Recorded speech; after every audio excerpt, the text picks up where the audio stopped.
We're about to start the meeting. There was a sign-in sheet when you walked in. Hopefully you got to sign in. If you intend to give testimony during today's meeting, please sign the sheet. We'll go in the order that people have signed in. And we will start in about 1 second right now.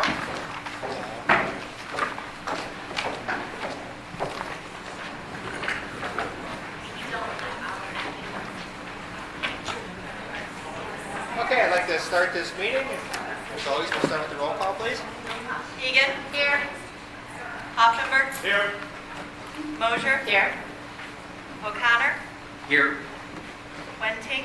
Here. And Pace? Here. And Egan. Sorry. Oh, Schwartz. Sorry. Here. I knew there was one I was forgetting.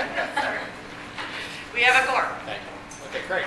I trust everyone has read the minutes from the previous meeting and perhaps have submitted any changes to staff or any other adjustments right now. I'm willing to propose that we accept the minutes as they're submitted.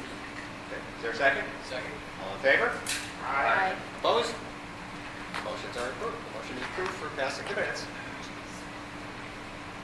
Okay, so now, today, the case that we're working on, our Planning Commission case 284, there's several parts to it. First is it's a amendment for the zoning code to increase the maximum allowable height for planned development. Number two is an amendment for the zoning map from a C1 central commercial to a R8 family residential district. The third is a special use permit for the planned development, including a design review. And the fourth is a site plan approval. It's 112 East Burlington. It's the application by 5 South 6th LLC. So that is the case. I guess I would like to first have staff give us a presentation as to what has gone on and what the case is all about. Thank you for coming out tonight, everyone. Just a brief run through of the case and the facts of the case. So it's a special use permit for a planned development, the design review permit, site plan approval, and zoning, as well as a zoning text, as well as a map amendment. So the text amendment is to increase the maximum allowable height of planned development in the R8 district. It's to rezone subject property from C1 core commercial district to R8 multifamily. It's a special use permit for a planned development, a design review permit, as well as site plan approval, 5 items in total. The subject property is comprised of 2 lots. Together they are located at the intersection of 6th and Burlington Avenues, as well as 7th and Burlington Avenues. It is a through lot with 2 front yards, a corner side yard, and an interior side yard. Currently on the subject property is the Jackson Square Mall building, as well as a single-family home. This is the view of the subject property from Burlington Ave. And the picture on the left is the subject property from 6th Avenue, and the picture on the right is the view from 7th Avenue. This is a proposed elevation from the north. It's the view from Burlington Avenue. And on the left side is a proposed view from Burlington and 6th Avenue at the intersection. And on the right is the proposed view from 7th Avenue at the intersection of Burlington and 7th.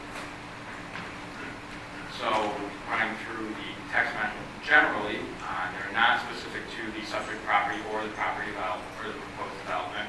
It is a legislative decision within the discretion of both the Planning Commission and Village Board.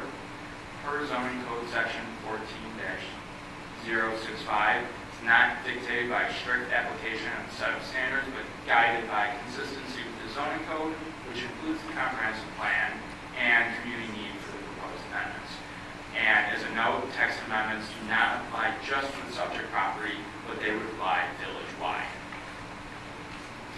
So, current code and the proposed text amendment, the current language of the code is that no adjustment pursuant to section 14-508 of this code of the maximum allowable height requirement shall increase the maximum allowable height to more than the greater of 5 stories or 70 feet in any R8 district, except that the maximum allowable height will be increased to the greater of 7 stories or 90 feet in any R8 district located north of Hillgrove Avenue and east of Grange Road and east of Grange Road.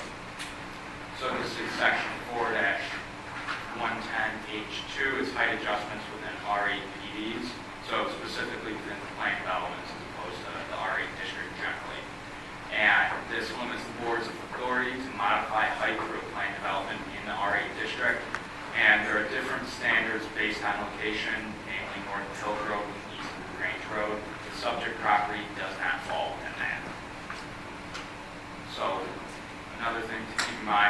looking at the text amendment is height and the definition of height. So the zoning code defines building height, and the max building height is the distance from grade to the highest point of the building. Shown here is an example. So if you're looking at this example, it's not the full roof, it will be the structure on top, let's say an elevator penthouse, that would be defined as the maximum height from grade. So one thing to note is that grade is not always flat. Sites have varied topography sometimes. So although in the code grade is a singular number, the code provides that it can be calculated by inputs from multiple points. For example, the subject property, on the subject property, grade can be calculated as the average of the elevation of all corners of the various existing buildings on the site. Therefore, the same building may be considered to have a different max building height on one site versus another, depending on how grade and therefore max building height is calculated. Something to note, on the subject property, there are two different buildings. So the text amendment as it pertains to planned developments. So planned developments are in the code intended to provide code flexibility for appropriate parcels and developments. It provides standards for further review and approval, and it offers the opportunity for public input like tonight. So simply, PDs are a type of special use permit. They want to provide flexibility in exchange for beneficial development. Standards for PD approval include harmony with the comprehensive plan, the recommendations of which are rooted in extensive community input. The process includes opportunity for public input on specific proposals. So if we're looking at the PD process diagram at the bottom, application and staff analysis, we are in the second portion, which is the public hearing and plan commission, and then from there on we go to village board consideration at a public meeting, and then from there, ordinance approval and construction or ongoing requirements.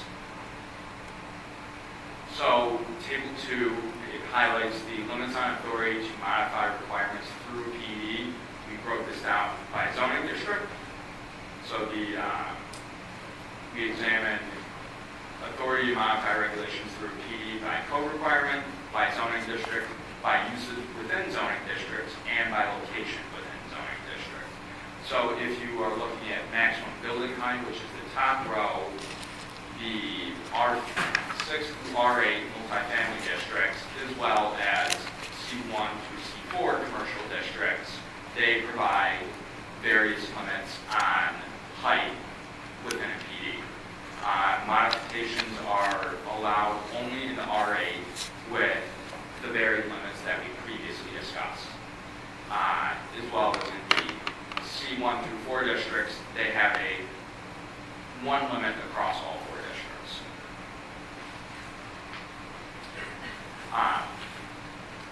So, as a matter of policy, staff does not make formal recommendation in support or against planning commission requests such as plan developments, special uses, design review permits, site plans, but does make recommendations for a text amendment as they are legislative action. So, staff recommends the approval of a text amendment to change the height adjustments allowable through a PD. The amendment does not modify the maximum height by right, only reduces the limitation on what can be approved through a PD. PDs are intended to provide flexibility when found by the Planning Commission and or board to be warranted, and PDs have standards for approval that are rooted in consistency with past community planning. PD processes also provide opportunity for additional public input. The current zoning code provisions differ across districts and uses, and the village would be better served by more uniform standards. Current code provisions related to grade and height don't fully reflect the perceived bulk of the building. So, in summary, staff recommends approval of the text amendment to the zoning code to 4-110H2, height adjustments and R plan developments. And we recommend a rounded 75-foot limit rather than the 74-foot 2 inches proposed by the applicant. So here is the proposed text of the code. The proposed text amendment reflects an increase of 5 feet in the maximum allowable height within R8 PDs. So So that would be increasing from 70 to 75 feet. Looking at the map amendment portion of the application, the proposed map amendment would rezone the subject property from C1 to R8. The subject property is located directly adjacent to an existing R8 property, as well as additional multifamily districts. Shown here, that's R6 and R5. Located across the BNSF railway is an additional property zoned R8. Permitted within the zoning district are higher intensity dwellings, such as multiple family dwellings, two-family dwellings, and group family houses. No ground floor commercial is required. Within the C1, commercial is a requirement. R8 district also calls for higher setback requirements than the existing C1. So there are additional standards to map amendments as opposed to solely text amendments. These map amendments, there are 12 additional factors. These additional standards focus on the surrounding context of the subject property and how the proposed map amendment may impact the surrounding context. Shown here is Table 3. It's the differences between C1 and R8 zoning standards. This provides a comparison of both standards for the current C1 zoning district and the proposed R8 zoning district. It's shown height limits for the C and R8 are the same within a PD, while the C1 allows 0 lot line development and 100% building coverage. The R8 district requires more open space and setbacks. So, moving on to the proposed development, the special use permit for a small plane development, design review permit, and site plan approval. Walking briefly through the proposed development, it will be a 5-story, multiple-family residential building with a maximum height of 74 feet and 2 inches. It has 39 residential units with 59 parking spaces, 1.5 spaces per unit. It has a floor area ratio of 2.15. That also does factor in anything below grade. The square footage per unit works out to be 948.9 square feet, and there's a total building coverage of 61.83%. There are a series of code modifications proposed by the applicant. They are further detailed in the staff memo, but they are maximum building height, minimum front yard, minimum interior side yard, maximum balcony encroachment, minimum lot area per unit, maximum building coverage, maximum lot coverage, and loading space location, and maximum lighting. We want to take the opportunity to highlight some context on a few code provisions as they relate to the proposed development. So, to begin, max height and looking at grade. So as we discussed earlier, depending on the location of the building on the lot, the height is different. We mentioned how different lots have different topographies. There is about 12 feet in difference moving west to east. So even though they are, the same structure, the max height does vary. So grade, you can see here, the grade varies at both the east and west ends of the property, while the max height remains consistent. That is, or the structure remains consistent, and the maximum point of the building is the elevator penthouse above the 5th floor. We further break that down based on the key features. So, looking at the elevator penthouse from 7th Avenue, the height from grade is 74 feet and 2 inches, where if you were looking at the height from grade from 6th Avenue, it would be 62 feet 2 inches. So 12 feet difference. That would be the highest point on the property. And we call out here the building from 7th Avenue. The grade is 633 feet above sea level, and the elevator penthouse is 74 feet 2 inches above that. The cloud room, which is an amenity space on the top floor, is 71 feet 6 inches above grade, looking from 7th Avenue, and the parapet wall above the 4th floor is 61 feet 3 inches above the 7th Avenue grade. Looking at it from 6th Avenue, the cloud room rooftop is 59 feet 6 inches above grade. The parapet wall is 49 feet 4 inches above grade. We would like to call out that the subject property is a through lot with 2 front yards, corner side yard, and interior side yards. So based on the code and the definitions therein, the front yards are the lot lines abutting 6th Avenue as well as 7th Avenue. The corner side yard can be found abutting Burlington Avenue, and all interior, all remaining yards are interior side yards.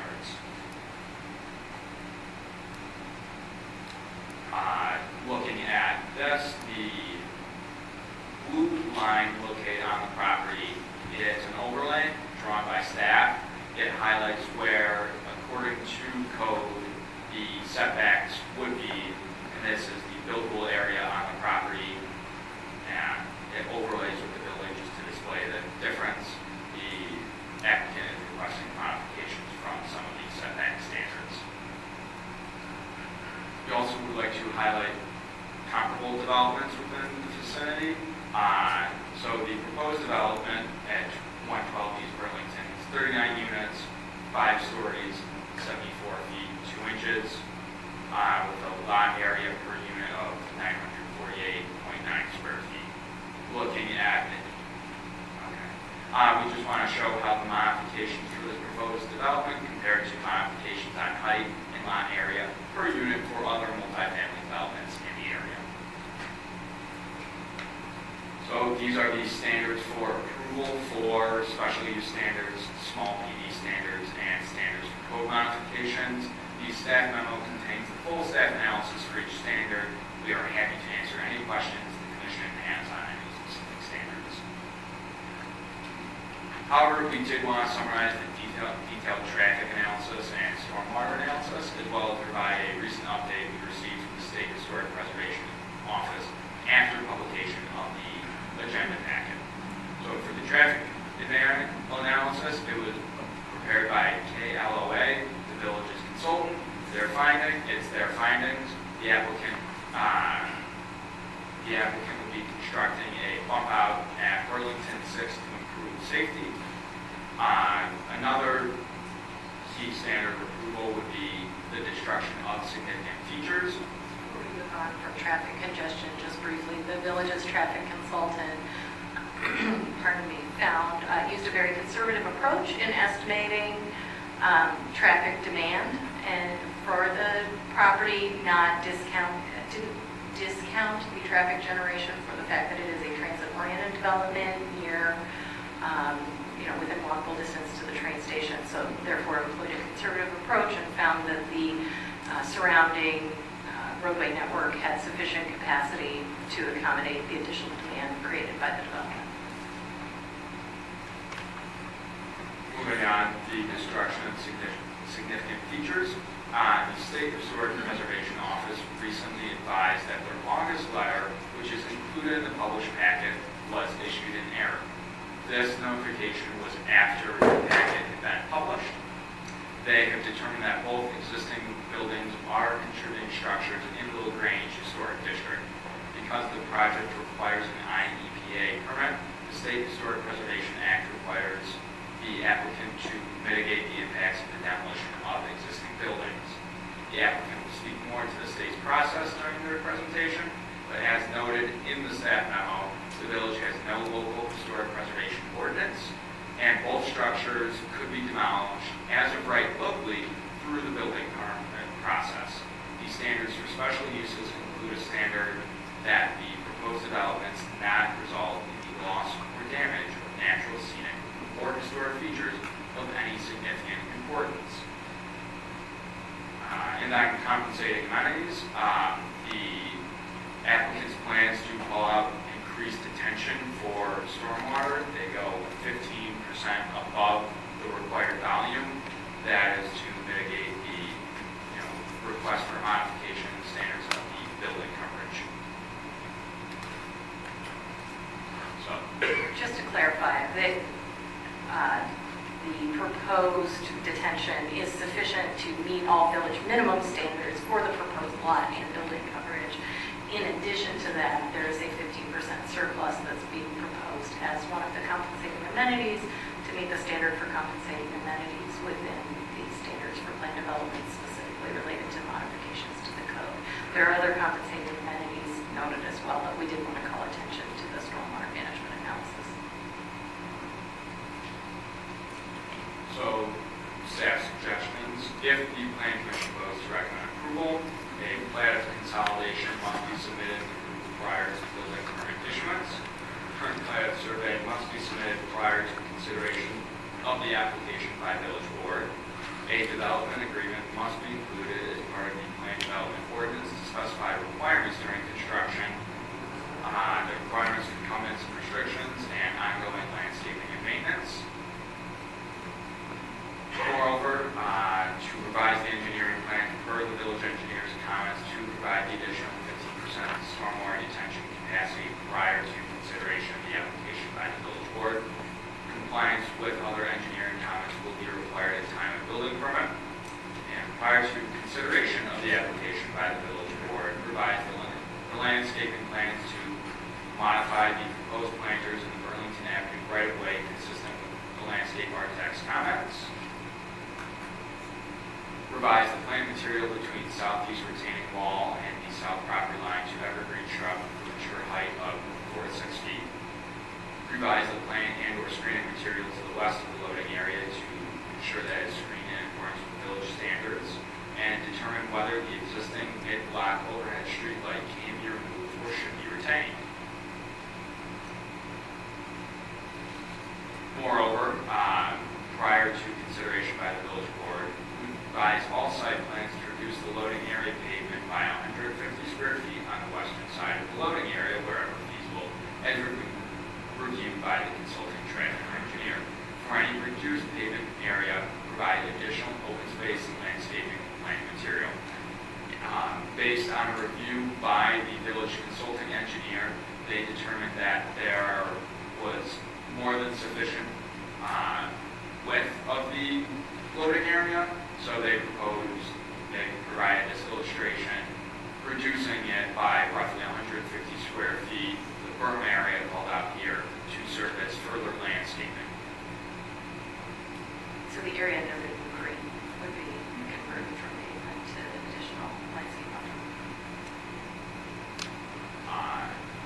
And revise the architectural plans to replace the corrugated siding on the south stairwells with another siding material already present on the exterior of floors 1 through 4 prior to village board consideration of the application. Shown here, that is the non-brick material. The vertical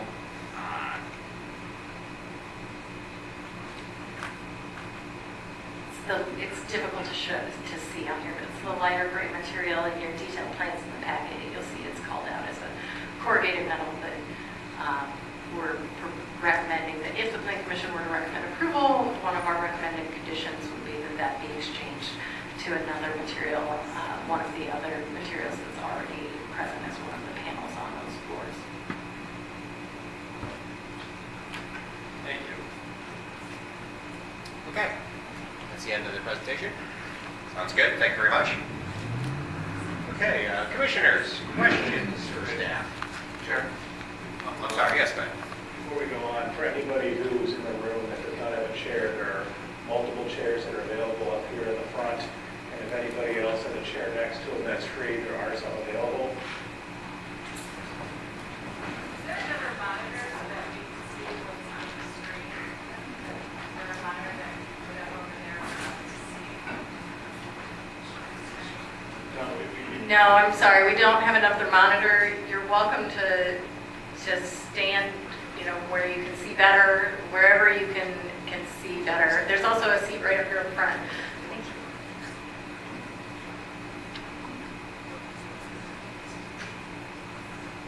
you. Okay, anyways, thank you very much.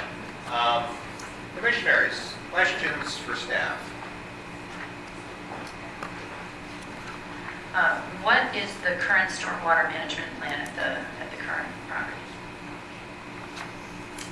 There is no stormwater management currently at the property because of all of the buildings were constructed prior to stormwater management requirements as far as detention. Other questions? Commissioner Whiting? Does the applicant currently own all the involved property? Yes. Thank you. Any other questions? None? Okay, just for the audience information, where we go from now, the applicant will give a presentation, and then after that presentation, the commissioners again will ask more questions for clarification. And once that's done, we'll have the chance for you to give your comments on it. But before we do that, the applicant is about to present, and I need to swear in the applicant, but I also need to swear in anyone who's about to speak during our meeting. So if anyone plans on speaking, please raise your right hand and respond appropriately when we're done. Do you swear that the testimony you're about to give is the truth to the best of your knowledge? Okay, thank you very much. At this point, if the applicant, please go forward. Please introduce yourself.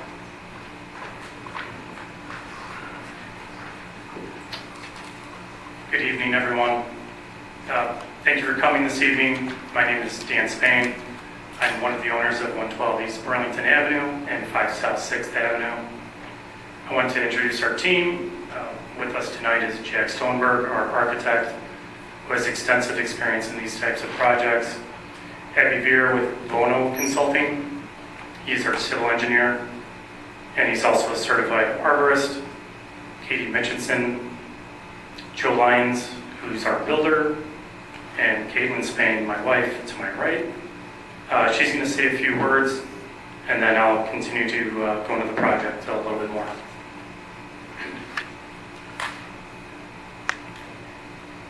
Good evening, everyone. My name is Caitlyn Spain. I want to begin by saying how much we appreciate all of you being here tonight. I know there are a lot of people that care about this community, and that is represented by how many of you are all here. The Grange has been our home for many years, and it truly means the world to us. We're not just property owners here. We grew up here, we live here, we raised our family here, and we built our business here.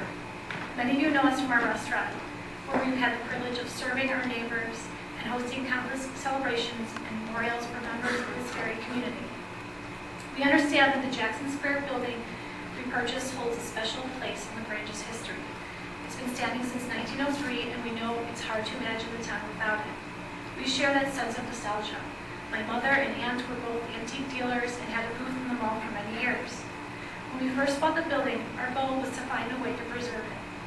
I even created renderings and design concepts to see if we could restore and repurpose it into something new while maintaining its character.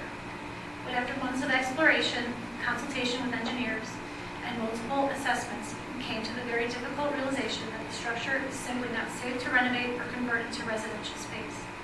The property had not been properly maintained for years. It is now considered borderline uninsurable, and we are advised that it cannot be restored safely. The costs and safety concerns make it impossible to save it in its current form. This decision wasn't made lightly. This new project will bring much needed housing, increase local revenue, and help support the continued vitality of our downtown and small businesses. We want to see our community thrive, not just today, but for generations to come. We know this project has stirred emotion, and we respect and appreciate that. The fact that people care this deeply about our town is exactly why we love living here.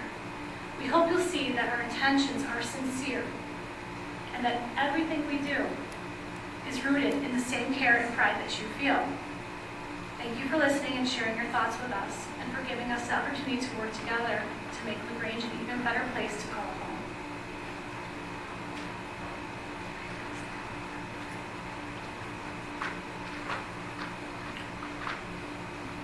So, as many of you know, after countless meetings, the LaGrange Forward Comprehensive Plan was approved by village trustees in November of 2024. Key takeaways from the comprehensive plan: the village wants high-density residential developments located near public transportation. And it acknowledges that LaGrange is a built-out, landlocked community, meaning that growth must come from redevelopment of existing properties.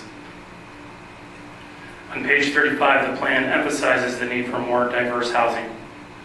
Homes that meet the needs of current and future residents at different life stages, including seniors, young families, and the local workforce. These groups currently have limited housing choices. That makes projects like ours both challenging and essential. We understand that change can be difficult and that some may feel hesitant. But new development brings new energy, new residents, new tax revenue, and new customers for our local businesses. These are the things that help keep LaGrange vibrant and thriving. Our vision and alignment with the plan. With the ongoing housing shortage nationally and right here in our own community, we believe the best and highest use of this land is to create new homes for people who want to be a part of LaGrange or are already a part of it. We believe that welcoming new residents makes our town stronger. Offering diverse housing options helps ensure that current residents can stay and that future generations can afford to live, work, and raise families here. When new housing is opposed, it can unintentionally lead to exclusion rather than preservation, keeping our town out of reach for many who would love to call it home. Regarding the building at 112 East Burlington. So when we purchased this property last year, we looked into whether we could renovate the existing space to residential. Unfortunately, after speaking with our architect, our structural engineer, we just found that this was not possible. Unfortunately, it has suffered from years of neglect, is nearly uninsurable, and cannot be safely, viably restored. We are currently working with the Illinois State Historic Preservation Office as we would like to have a full extensive history of the building since its inception. And obviously there will be some more discussion on that as we go along.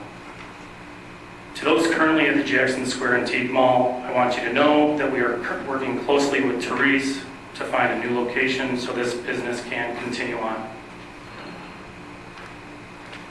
So looking ahead, this move is inevitable as the building continues to age. We're facing rising insurance premiums and real estate taxes. And the property in its current state is simply not sustainable.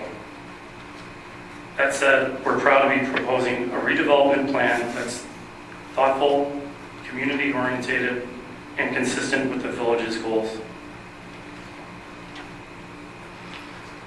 We are proposing 39 residential units with 59 parking spaces, which is a 1.5 to 1 ratio. KLOA is the third-party traffic consultant. They came up with the conclusion that this project does not cause any additional stress to the village of LaGrange's traffic patterns. I believe our track record in this community speaks for itself. We take pride in the projects we've brought to LaGrange, and we care deeply about doing them the right way. With that, I'd like to turn things over to our architect, Jack Stoneberg, who will walk you through the design and details of our proposed redevelopment. I want to thank everybody for their time and for giving us the opportunity to share our vision. Thanks.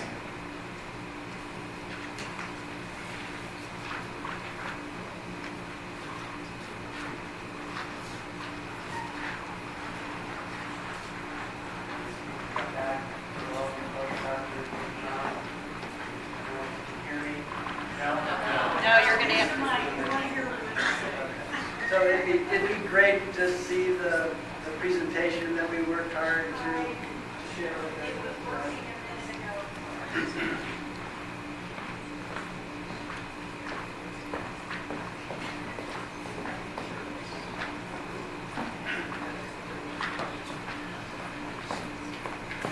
I'll start by saying that my name is Jack Stoneberg, and I grew up in LaGrange a long time ago.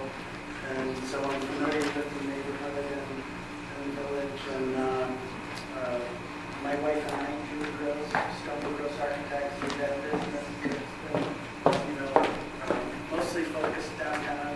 That's where our office is at. That's where we raised our family. My sister raised her two wonderful kids out here.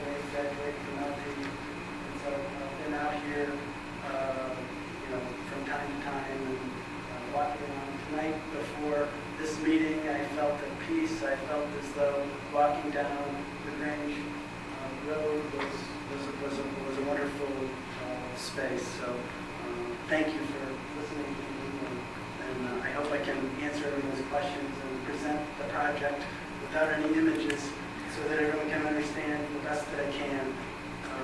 I think I met Dan and Caitlyn maybe a little bit over a year ago. And it was, kind of a typical interview where the architect was trying to get as much information on the project, the potential project, and, the clients are sizing up the architect to see if his experience might bear giving him the project. Can I have you just speak more into the microphone instead of... Yeah, Thank yes, you. thank you. Just so everybody can hear. Thank And you, it's I'm sorry. recorded. I don't want to ignore these folks behind me. So, at any rate, in that first meeting that Dan and Caitlyn and I had with me and Julie, they kind of emphasized 3 points of the project, which I just wanted to share with everyone.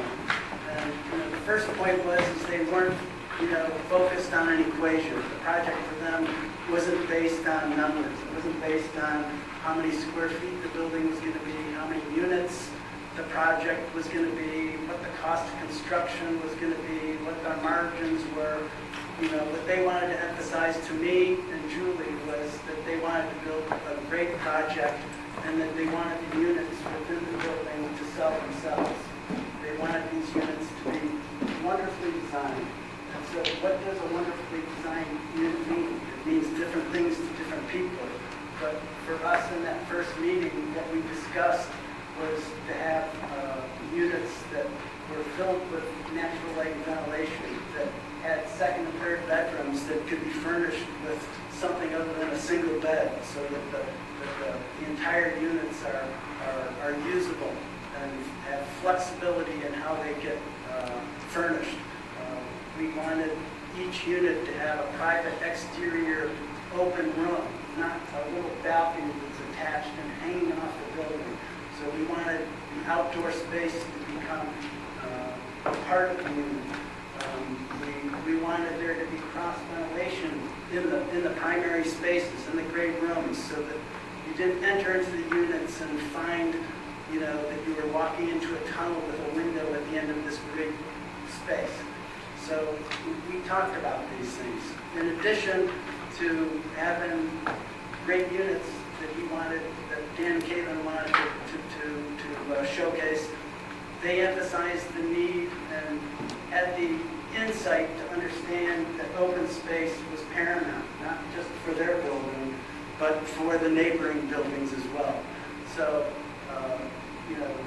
the setbacks of the building became kind of a product of a relationship with the structure and the parking. There was kind of an offset for how much parking could be adequately designed on the space relative to the setbacks. And we reached, what we all felt was in the process of designing a good compromise with our wonderful open spaces. The streetscape on Burlington Avenue is something that's going to be a continuation, and we've been in dialogue with the village for how that gets detailed, with the planters, the trees, the lighting, and the improved intersection of 6th and Burlington with configuration to make that all a safer pedestrian walkway. The last point in that initial meeting that Dan and Caitlyn, wanted Julie and I to consider was how we could save the existing building. And I can talk to that in a little bit. We can circle back to Mr. that. Stoneberg, before you go on, I think perhaps we should take a couple minutes and let staff see if we can resurrect the screen. Sure. Because it's a presentation, I'm sure, is much better with the visuals. Yeah. So let's take 5 minutes.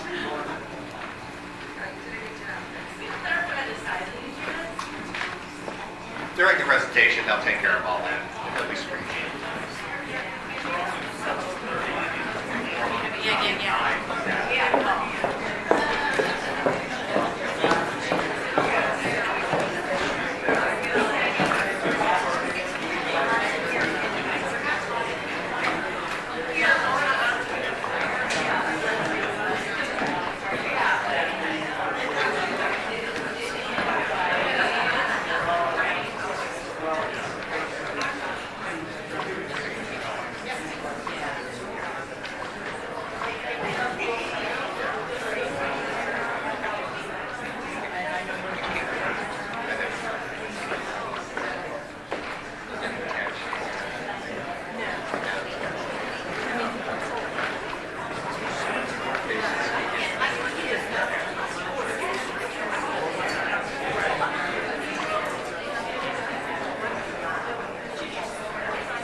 keep going with this, and while we're kind of on a break here, if anyone, we tried to turn the screen.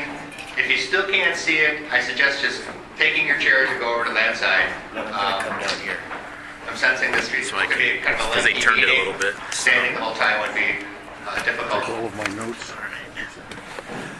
And now, Mr. Stoneberg, you're going to have to do a better job of leaning into the microphone. Thank you. All right. Yes, I'll focus. Okay. So let's let everyone settle for a second. Let's get staff going. 1 second.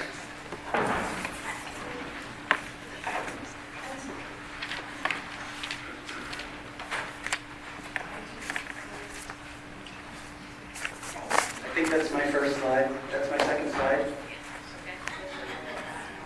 If the audience is prepared, looks like everyone's good. Okay, what slide do you want to start on? The first one? I think we're kind of past this. We can go to the second slide. I mean, I don't know how anyone can read that, but so Okay, please proceed. in addition, as the architect of record, to focusing on what our clients' goals and objectives are, it's also our responsibility, to focus on the planning objectives of the village and of the community. And so in this initial design phase, we, certainly studied and reviewed all the published documents that the village had invested in, the planning studies, the corridor studies. We became aware of, the specifics of the zoning ordinance, and, the village of LaGrange, subscribes to the International Building Code, so we're familiar with that. A lot of communities subscribe to that. So we poured ourselves into this, and like Dan mentioned earlier, the basic gist that Julie and I took from reviewing these documents was that the site was adjacent to the train tracks. It was considered a transit-served location, and a higher density housing option could be considered an appropriate alternative of housing for the site, and that the streetscape needed to be continuous. There was various mentionings in the documents of the materials being of stone and of brick, and of creating a varied pattern so that the building didn't look as though it was just one massive block. And so we took those issues to heart, and you can turn the slide. And in addition, we became aware that the site was also located in the central business district. And as important as that, the site was located in the LaGrange Historic District. Julie and I, over the years, have done many projects in various historic districts, and I've had an opportunity to work with IHPA and the folks down there in Springfield on many projects. On a lot of the projects, the IHPA and the historic district designation is provides the incentives to property owners who wish to pursue a renovation or a project under the guidelines of the IHPA. And these incentives can be as simple as a property tax freeze for an individual homeowner. On larger projects, you can receive tax credits for income-producing properties, and these projects qualify if they're contributing buildings in the historic districts. If they're not contributing, then you wouldn't qualify for those incentives. And so we circle back to the condition of our existing building, and as our initial meeting went, to kind of review the building in its current state and what makes it kind of not feasible to adaptively reuse this. I mean, it's an existing storage building. It's a heavy building. I think if I counted the interior property lines, to the east and to the north, the building is on the property lines. And for a building to be considered, you can see like where it's adjacent to the Becknell building, those walls are on the property line. The south building, the south property line wall is also on the property line. And for a residential use, there's an equation that requires natural light and ventilation to be attained to define a habitable interior space, and which is a window, basically a window. And if the window cannot be located on a property line. So there was some conditions with the exterior locations of some of these walls that would prevent us from putting windows in and having them count towards the interior space for residential use. The other aspects of the building that we found were, impossible to reconcile for a building that needs to be accessible for people who have mobility issues. Would be the various floor heights of the existing structure, not to mention that the floor-to-ceiling heights are reduced on the second floor. The structure is concrete and is probably 2.5 times the capacity. The floor loading of a storage building is 2.5 times that of a residential building. And so anything that you're going to do to this structure is going to be that equal 2.5 times in expense to alter the structure. So it became apparent to us in our preliminary work that we were going to be looking at a new building. The existing state of the historic process is we're in a dialogue with the folks in Springfield. They've given our client three tasks, essentially, to address, to memorialize the existing structures. The first task is Dan and Caitlyn are going to hire an architectural historian to create a narrative and research the history of each one of these buildings. Those narratives will be archived in the Lincoln Library down in Springfield, and an additional document will be here for the village to archive where they wish. The same would be, is they're requesting architectural photographs of the exterior of the structures. And again, those would be archived down in Springfield and here. Steve, our contact at IHPA, was clear that he was just focused on the exterior of the buildings. With a lot of these buildings that were, altered over the years in the interior, there's not a lot of history left that may be original, and so the photographs will be focused on the exterior. The third task, so to speak, that Steve and IHPA outlined is to solicit consultants, so to speak, interested parties, individuals, entities, landmark preservation committees, historical societies, whoever would be willing to volunteer their time to share what information they have on the history of the buildings, what experiences they may have witnessed at the buildings, so that this could become part of the narrative. And I think at the end of this meeting, there'll be a sign-up sheet for people who want to participate in further dialogue in that respect. I think you can turn the slide. So aside from the client's objectives and the village codes and such, Julie and I found some passion in the project just with the site. The site is not an easy site. The site fronts on 3 streets. So the existing current building, you can kind of feel as though it's an infill structure where the primary facade on Burlington was the focal point of the original design, and the other 3 facades were just kind of more utilitarian or a function of holding up the rest of the building. Storage doesn't require natural light and ventilation. So, as a, different to that, I mean, we understood that this building was going to be understood from not only just 3 street frontages, but from a 3-dimensional perspective.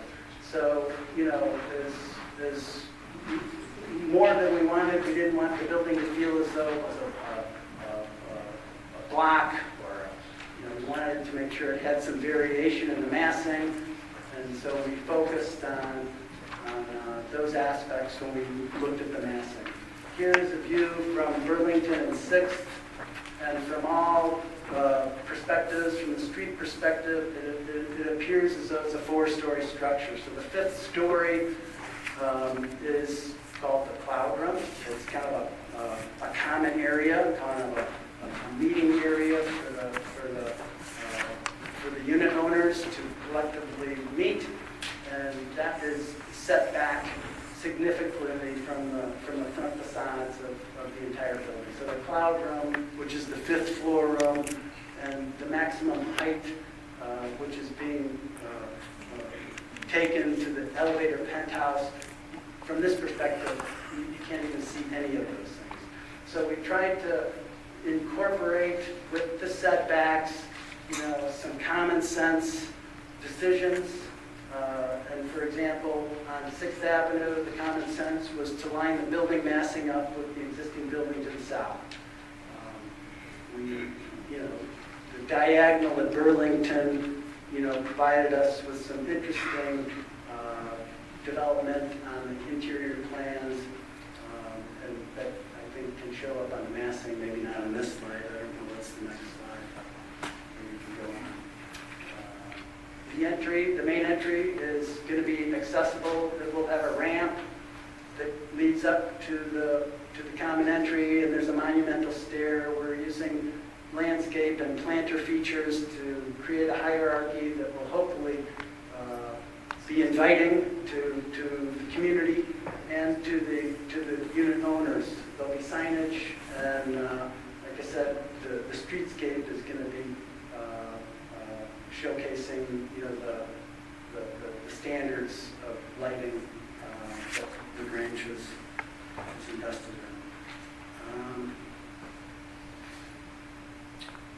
This is just showing one of the base plans of the building, and the yellow area highlighting, this is the ground floor, that would be the unit, that's the building main entry.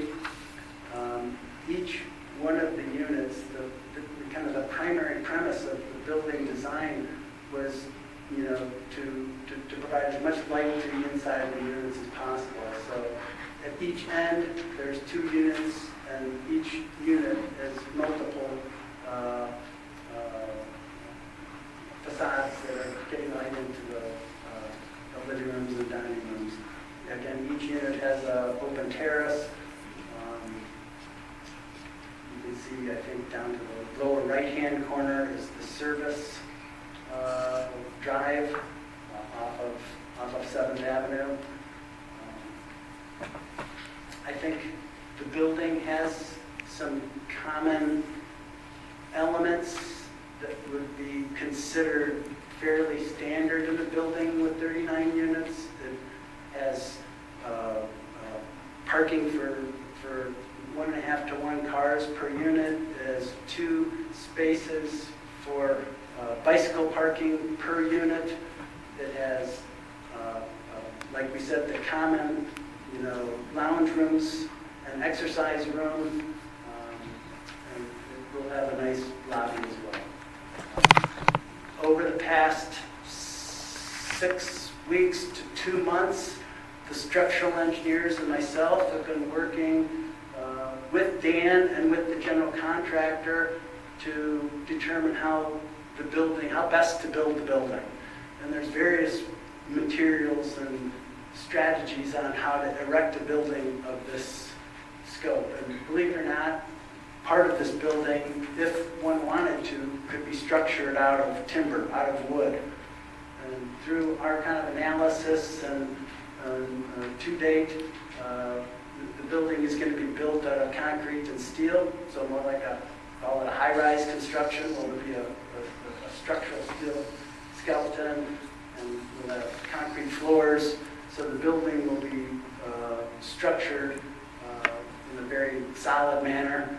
It's across the street from the railroad tracks, so vibrations and sound are a condition that we're aware of, and we're trying to mitigate with the wall construction, with details.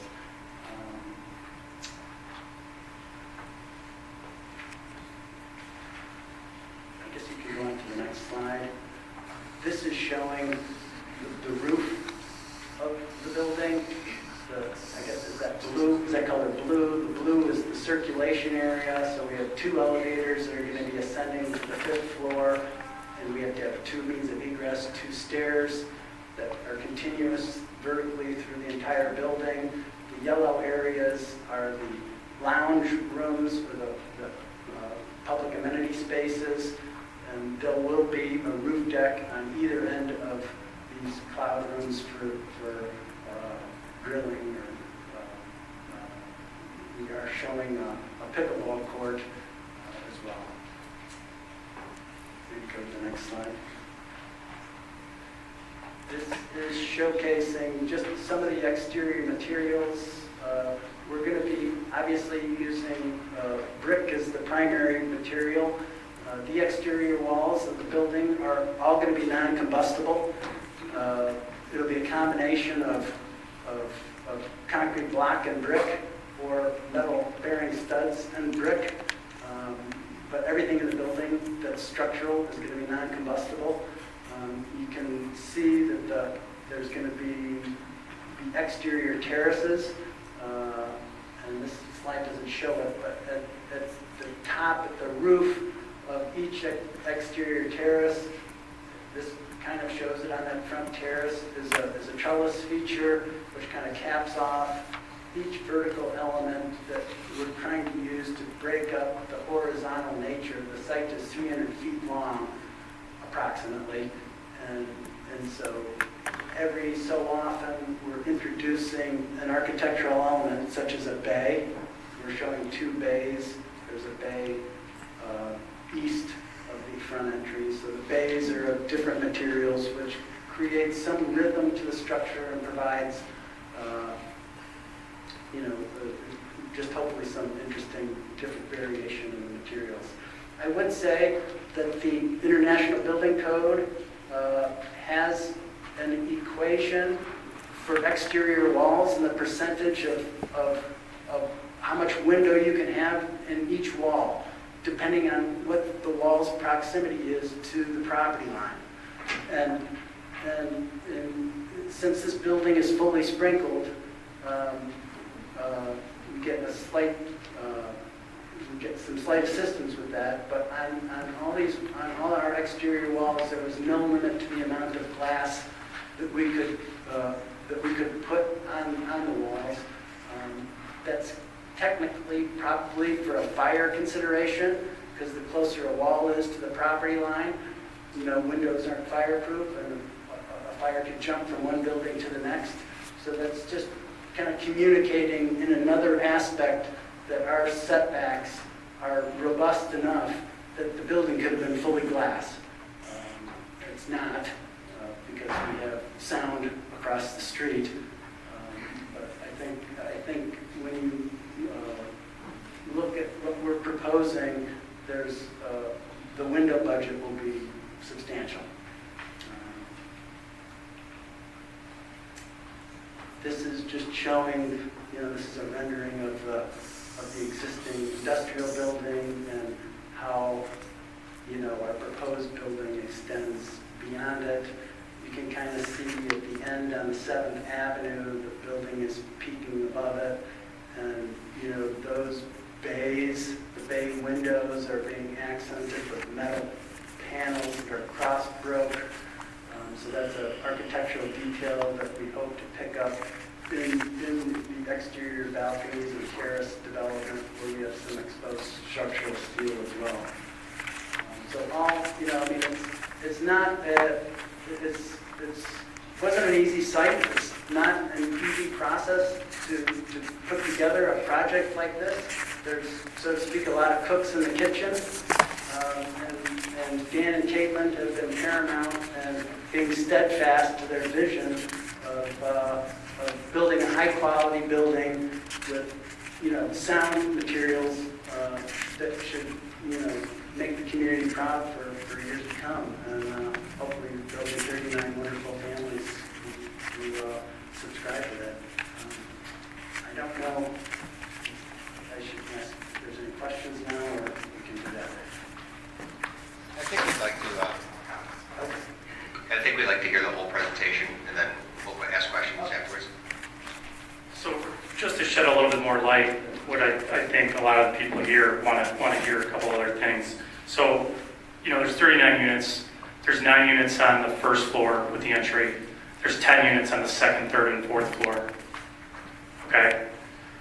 The units are large by my consideration. So the smallest are a little over 1,500 square feet. The largest are a little over 2,200 square feet, almost 2,300 square feet. That does not include the private terrace that each individual unit will have, which range in size. On average, each private terrace will be a little over 100 square feet. On 6th Avenue, on the south end of the property, when you come off the setback there is about 14 feet at that from the neighboring lot line. And, obviously, as Jack alluded to, the front is difficult with it being on an angle. We want to have some open space there, also have it be ADA accessible, and trying to have as much green space as possible. There's a 10-foot setback from the Becknell building in between, and then the entry into the garage is on 7th Avenue. And so the 59 parking spaces are obviously underneath, and then underneath that is where the water retention will be. And if you have any questions on that, Abby will gladly answer any of your questions. So on the 5th floor, it would be just for the building. It wouldn't be open to the public. There would be 2 recreation rooms, 2 elevators going up, 2 bathrooms, and it'd be an area on the west end and on the east end with a private deck area. Obviously, every mechanicals up there as well, and then the pickleball court, which we would obviously adhere to the noise regulations that are currently in with the Village of LaGrange. So,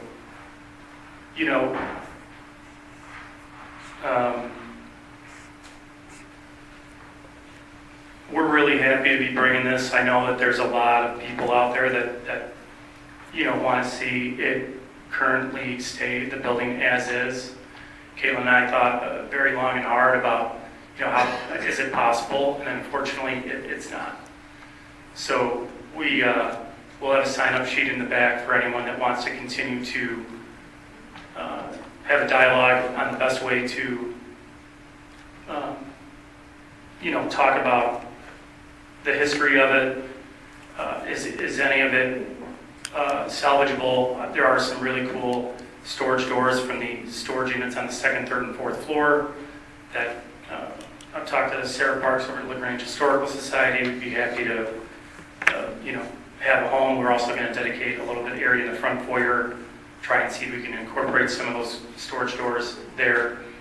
And, and as far as the front entryway, it's really, really difficult. So if there's any individuals out there that are well versed with keeping that and want to continue to maintain that, by all means, we're open to having that conversation. So just wanted to share that additional information. Obviously, what you're viewing right there, it's not staggered. The street isn't like that. That is the building. The windows will be tweaked slightly. We are going to add on that first little area on the entryway a little bit of an overhang. So there are minor tweaks. I'm happy to, answer any questions that the Planning Commission has. That's the end of the presentation? That's it. Okay. Okay, sorry. All right, I'm sure we have some questions. Commissioners, anyone want to start off? Commissioner Egan?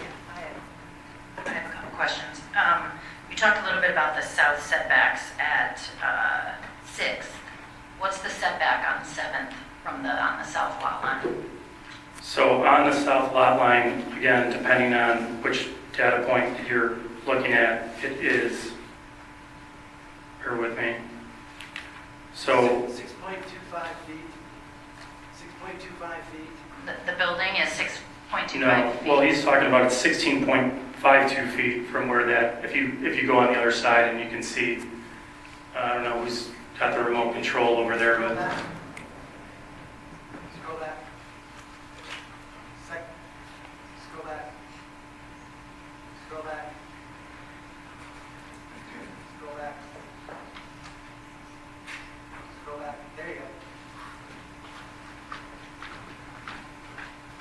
This setback from here to here? Is that No, I'm sorry, on the south lot line at 7th, what's the This is- setback? This is 20 feet, 6.5 inches. 20 feet, okay, from the lot line. Yeah, from the line. Okay. I mean, the building, there's slight variations, and then the property line, varies, but at 7th, it's 20 feet, 6.5, and at 6th, it's 14, 7.5, because the property line juts in. And can you talk a little bit about the placement of the balconies? Because I see the balconies are kind of in the middle of the building on that south lot line, they're not at the ends, is there? Well, all You would have to go to the microphone. It is being recorded, sorry. Or you can carry the mic here. I'll just see it. Maybe it's easier to point and carry this. Sure. I mean, I think,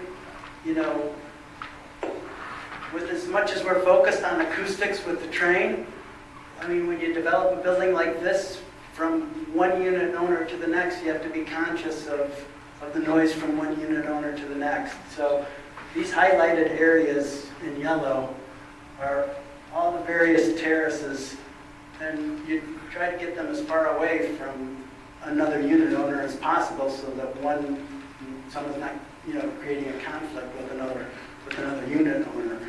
The terraces that are oriented to both 6th and 7th Avenue are kind of recessed within the building itself. The terraces that are oriented to the south property line are, since that's kind of a long building facade, it's 300 feet. So we're trying to use these elements as a way to create some verticality to the building, and that was maybe that's answering your question. Yeah, thank you. And then along those same lines, I see there's a landscape plan and there's some trees and things that are along that south lot line. Yeah. Talk a little bit about the privacy for the neighbors that are to the south of this building. So not just the immediate neighbors, but kind of down the whole block, because it will be tall enough where people on the 4th floor will presumably be able to see quite a ways. So.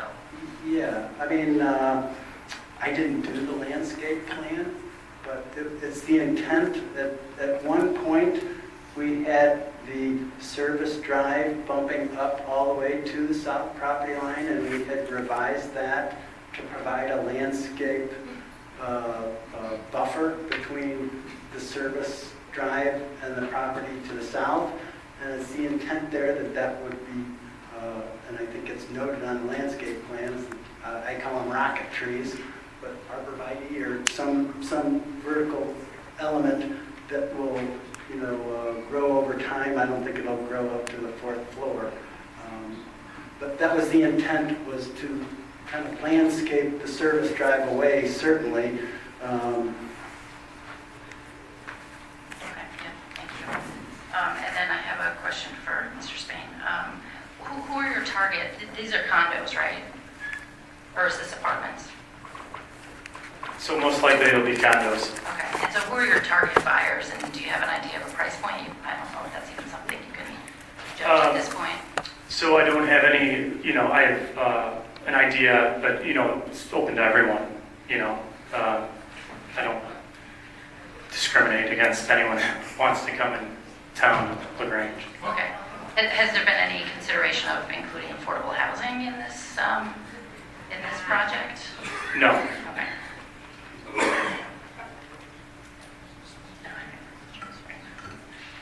While we have this map up, have you had any communications with the people in the apartment building, the immediate south of your building?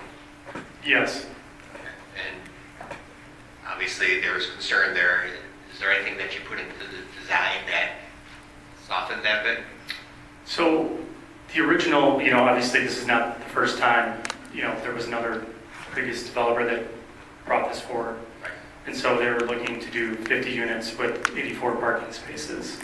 And so they had the setbacks on their end because they were doing, with that 84 parking spaces, they decided to go up to about 3 feet on the neighboring property on 6th Avenue. And so Caitlyn and I wanted to obviously not do that and wanted to be cognizant of, how close we were going to be, that the neighboring properties were going to be. So if you were to look at that full block, there's a lot of multifamily on 6th Avenue.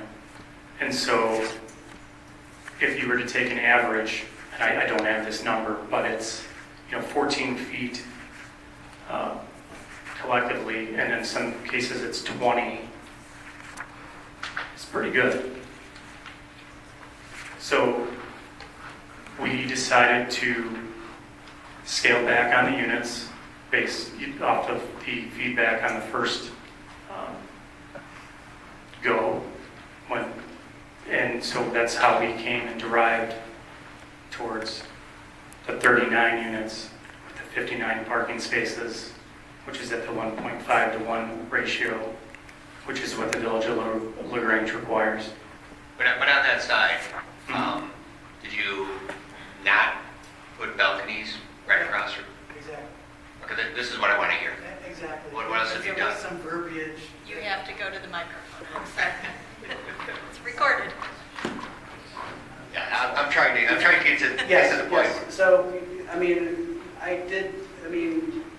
months and months and months ago, way back when we read the kind of reviews of the previous submittal, we did recognize that having outdoor balconies facing the immediacy of that building was thought to be negative. And so that's why we tried to recess the front balcony that was adjacent to it into the structure. That was one of the reasons, and why I think at the tail end of that building, at the eastern edge, there's the first balcony for the interior units. So we were trying to be cognizant of that. Okay. Very good. And while you're here, don't go anywhere, Mr. Stoneberg. As being the architect, obviously you've read everything that the staff has put in there, and their suggestion that they didn't care for the corrugated metal that's on the roof and on some of the side panels, I believe. Is there a plan to replace those in your plan? Yes, I think we all agree. This building has 814 linear feet of exterior wall. All 1,814 linear perimeter feet are being treated as a front facade, which is a significant investment. So there's no rear facade, no side facade, 814 linear feet of primary facade. And so it's a question of budget, number one. I think some of that. But yeah, there's no problem from the design aspect to find an alternative to the corrugated metal.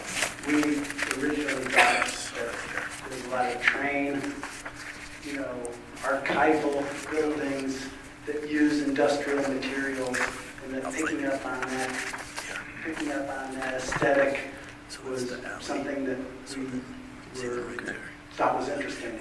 But I respect everyone and everyone's opinion and revising that and we can revise the plans accordingly and resubmit those. Thank you. Commissioners, more questions? Commissioner Moser.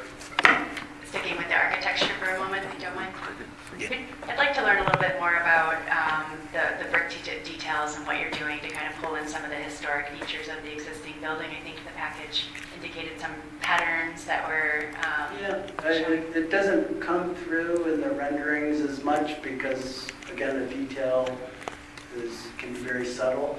But I don't know if we can go to an elevation drawing. And some of the recessed areas of the brick that fall in the spandrel panels below the windows, so you just went by. That one right there, maybe the previous one that you showed the elevation, the 3D drawing. I'm sorry. So there, it kind of shows up there.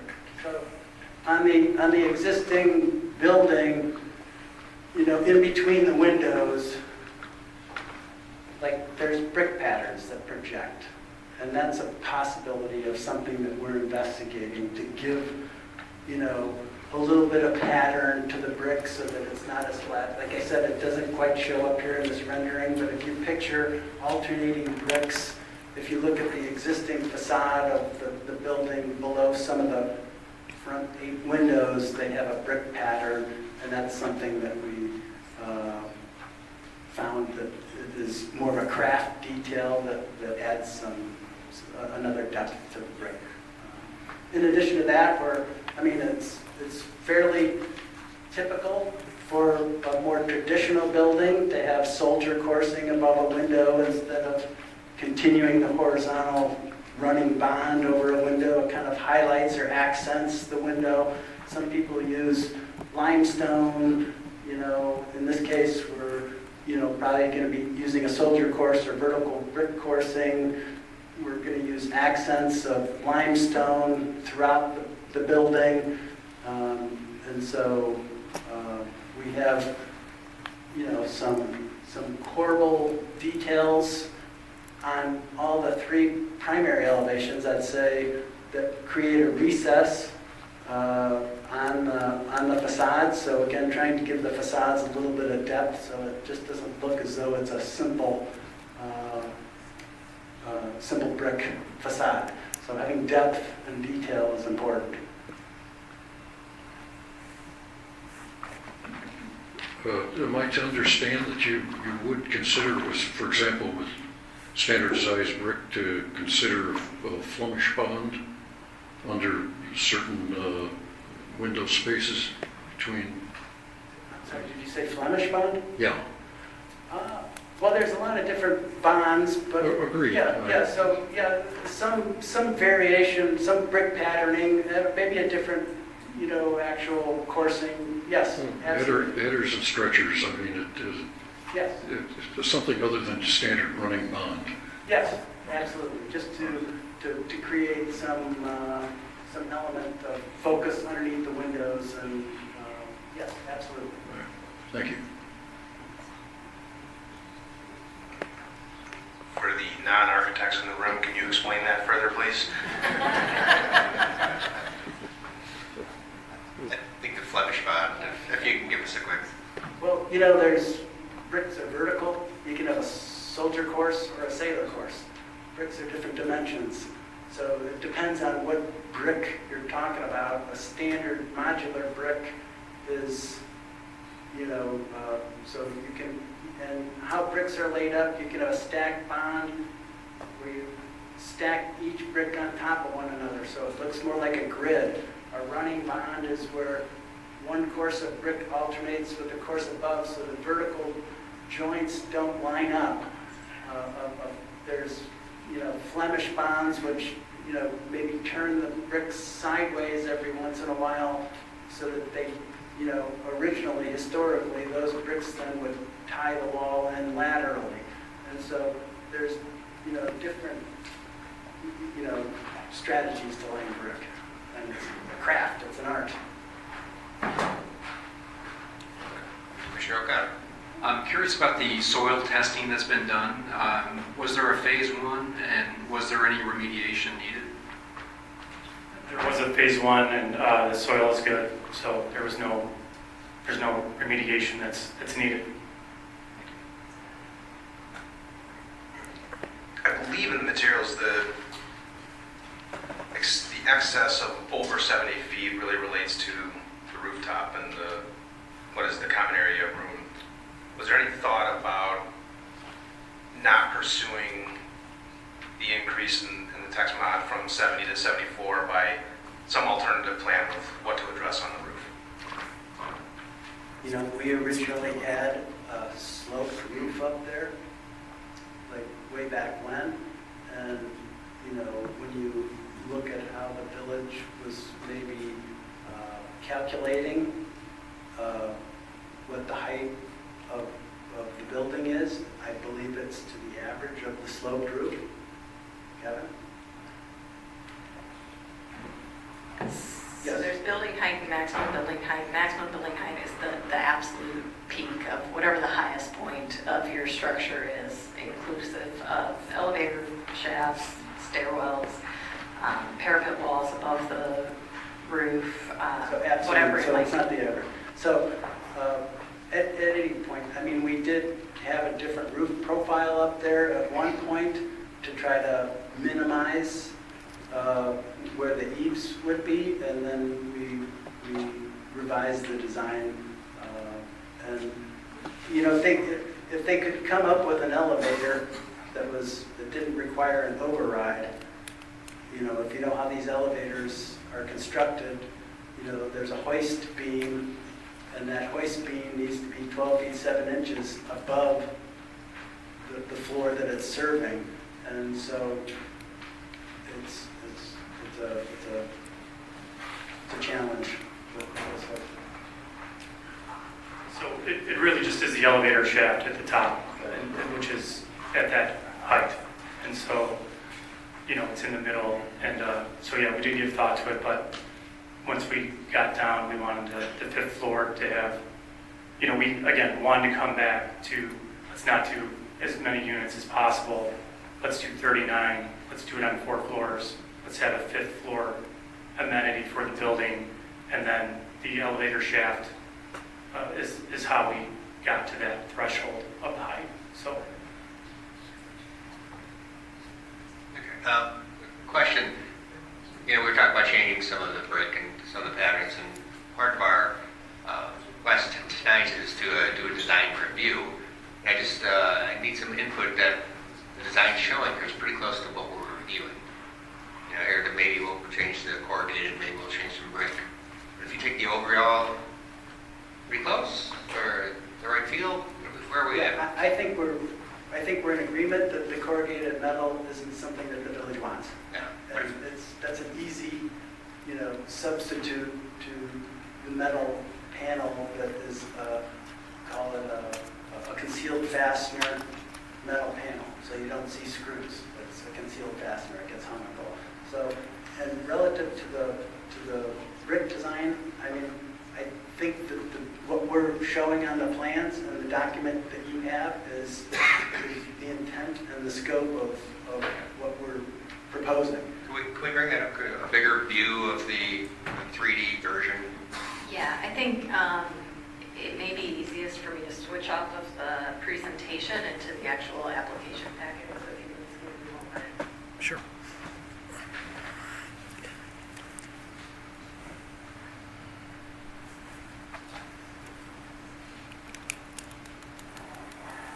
Yeah, my gist is like, when we finish here, you know, we see something that, I you know. totally understand, yes. I think internally, Dan, Caitlyn, myself, and my partner have had discussions to add a front canopy at the entry, which isn't shown on any renderings. It was, I believe, maybe brought up as a suggestion for one of the staff people. So that would be one element that might be additional. But in terms of where we're showing brick, the brick details, I can consider this final. Okay.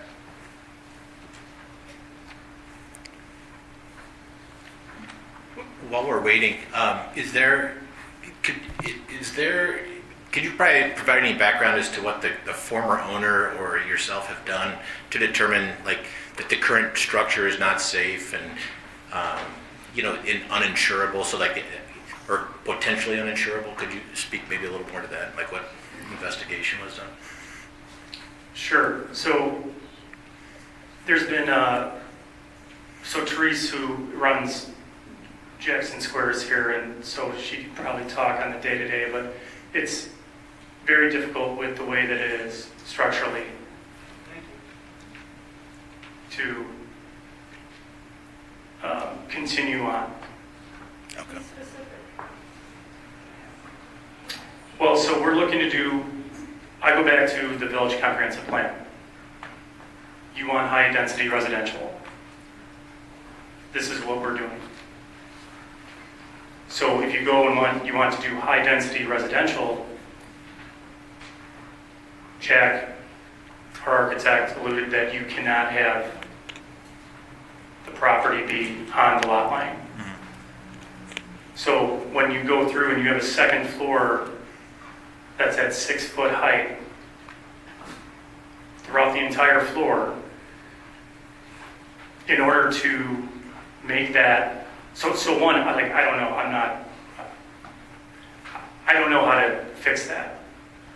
I don't know how to move a property line of an existing building, have 1.5 to 1 parking underneath so you don't have any more issues with traffic.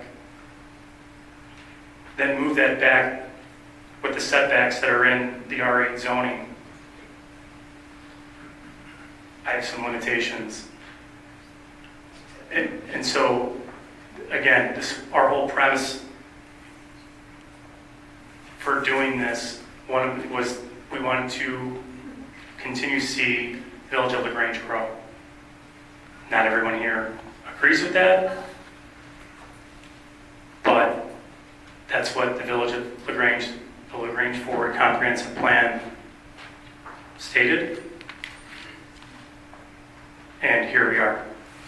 So, keeping the existing building, there's insurance agents that will tell you it's not the easiest building to insure. I can give my experience in speaking with the insurance agents as the previous owner. I'm sorry, are you part with the applicant? Yes, I work for them. Oh, okay. Okay. Then you're part of the team. Okay. My name is Therese O'Sullivan. I was one of the previous owners, and I work with Dan now on the property. To shed some light about the insurance, our previous agent with Presidio, which is a large firm, I believe they're based in Naperville, every year has raised the concern that we could be dropped. If we change the use, if we change anything, they will drop the policy. And no one is willing to underwrite it, which would then mean we'd have to go into a high-risk pool. And if we got coverage, it would be a miracle and very costly. So that, our dealers can all attest that, making sure we have insurance and coverage for everything is a vital part of our operation. So that's where that conversation did come from. Thank you. Helpful.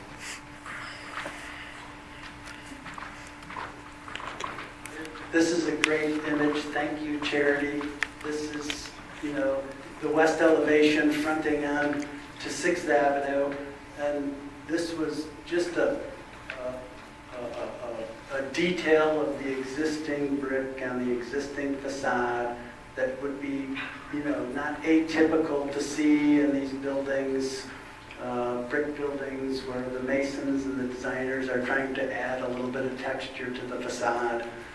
And I think if you look at the proportion of glazing and windows on this to the proportion of brick, you can see that it's a pretty transparent building. Transparent buildings breathe life into the interior spaces.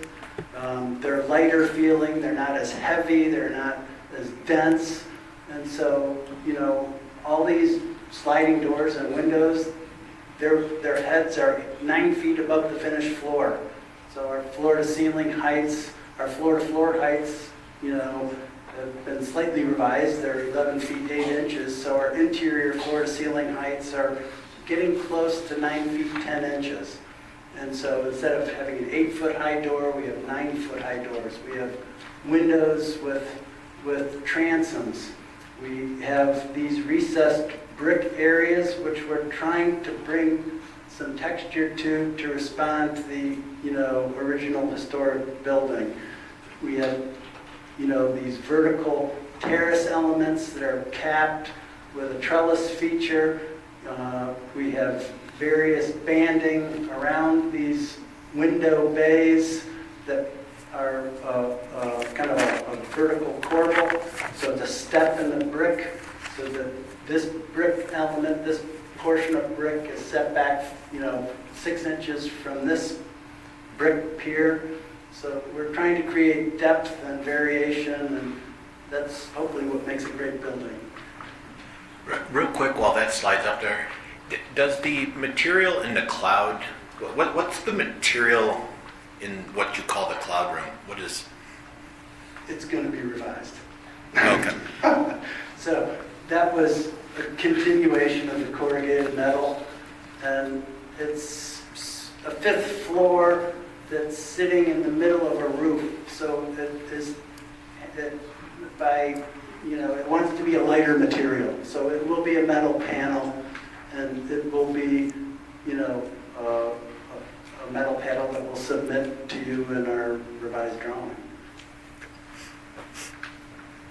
Commissioners, more questions for the applicant?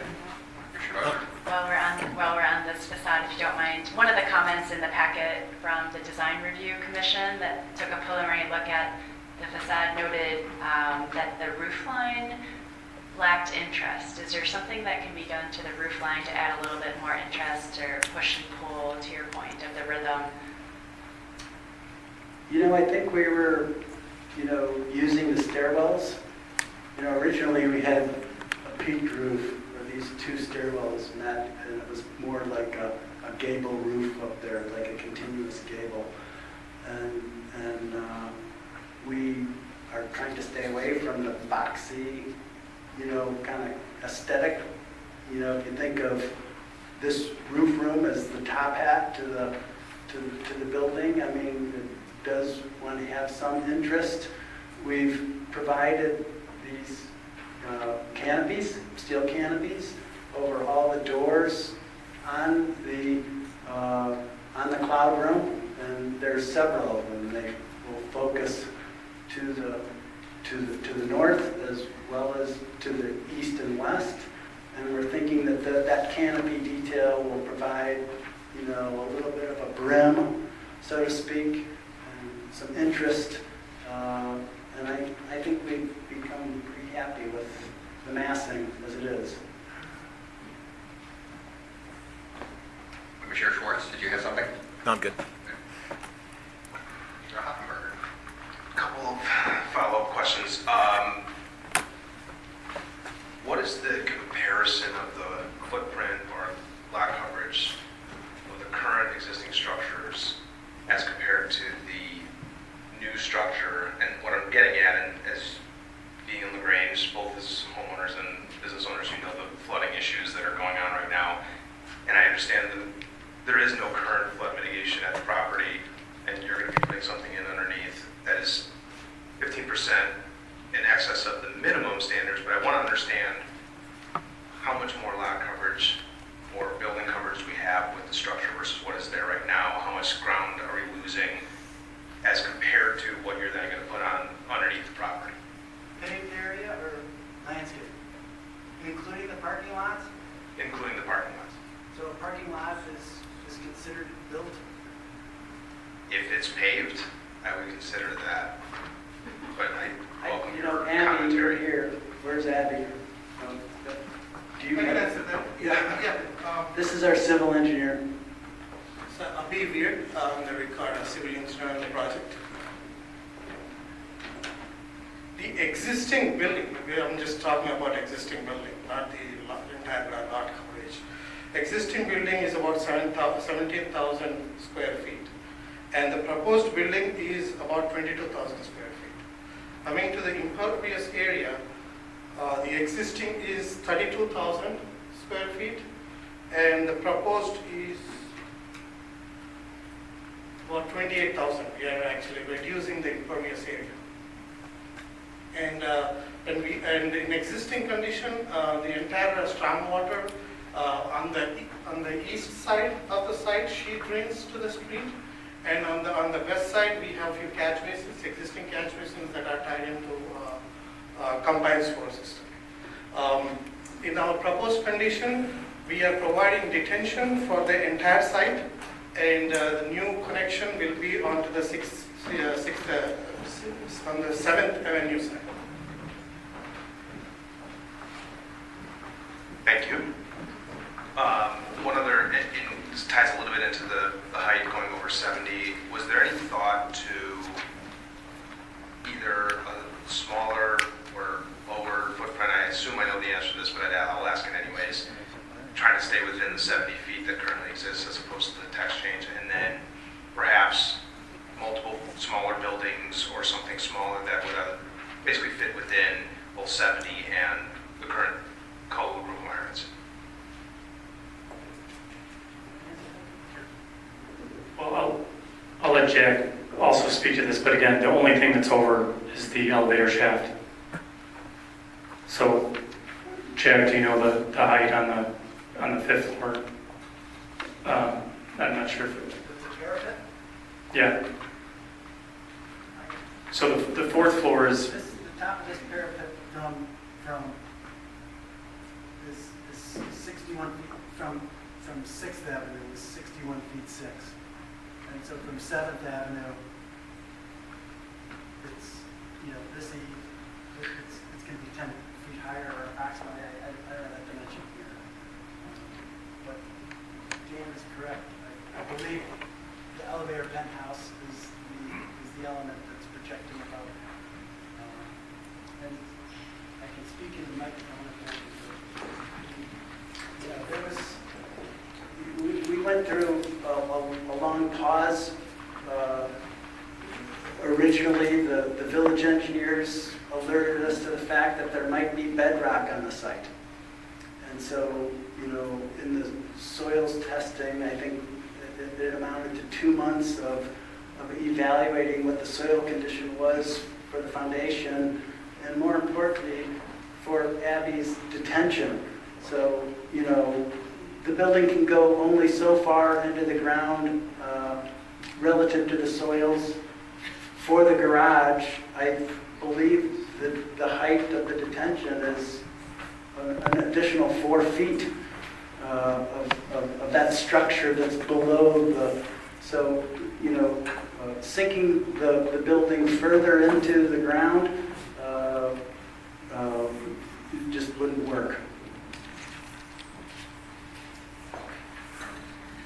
I have a question just to follow up on that. As I'm looking at this elevation, it's A2.3. So it says on here that the elevation of the parapet, it says 62 feet 2 inches, I think, and then 74 feet 2 inches above the grade at 7th Avenue. Okay. So the 74 is based upon the grade at 7th Avenue, right? Yes. Okay. And the 6th Avenue and 7th Avenue are about 10 feet in separation. So just a note for the Plan Commission, there's a table 1 in the staff memo that references various different building elevations, different heights, not the maximum elevation, which is what we're concerned with, of course, for modifications to the code. Yeah. There were a couple typos in that. We have an updated version that was sitting on the dais that should have been the top thing for you. And I'm looking to see if I can pull it up on the screen, because it speaks to these heights that you're asking about.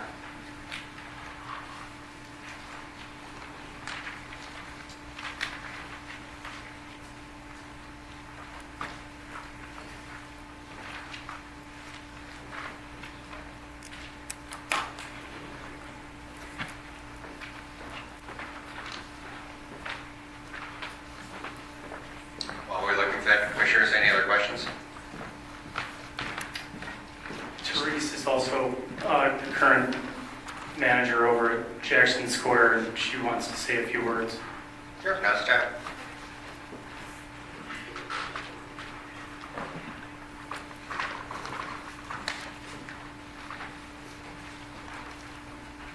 This is a little nerve-wracking.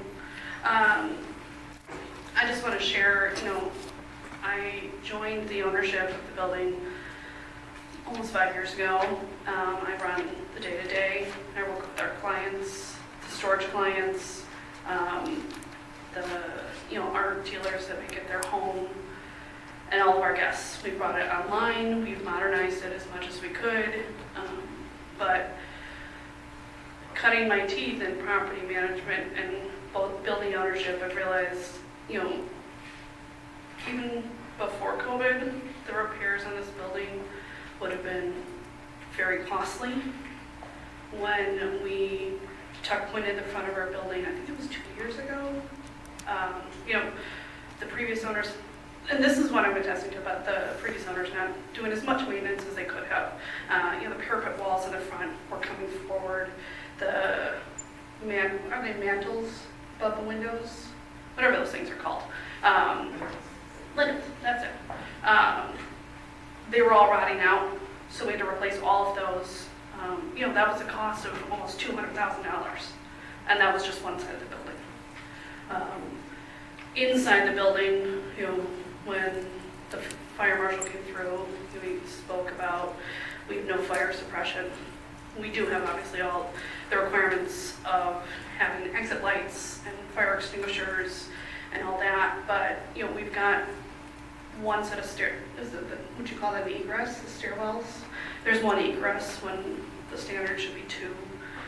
The steps were built 1903, so apparently we had smaller feet then. So in the event of emergency, it creates another problem.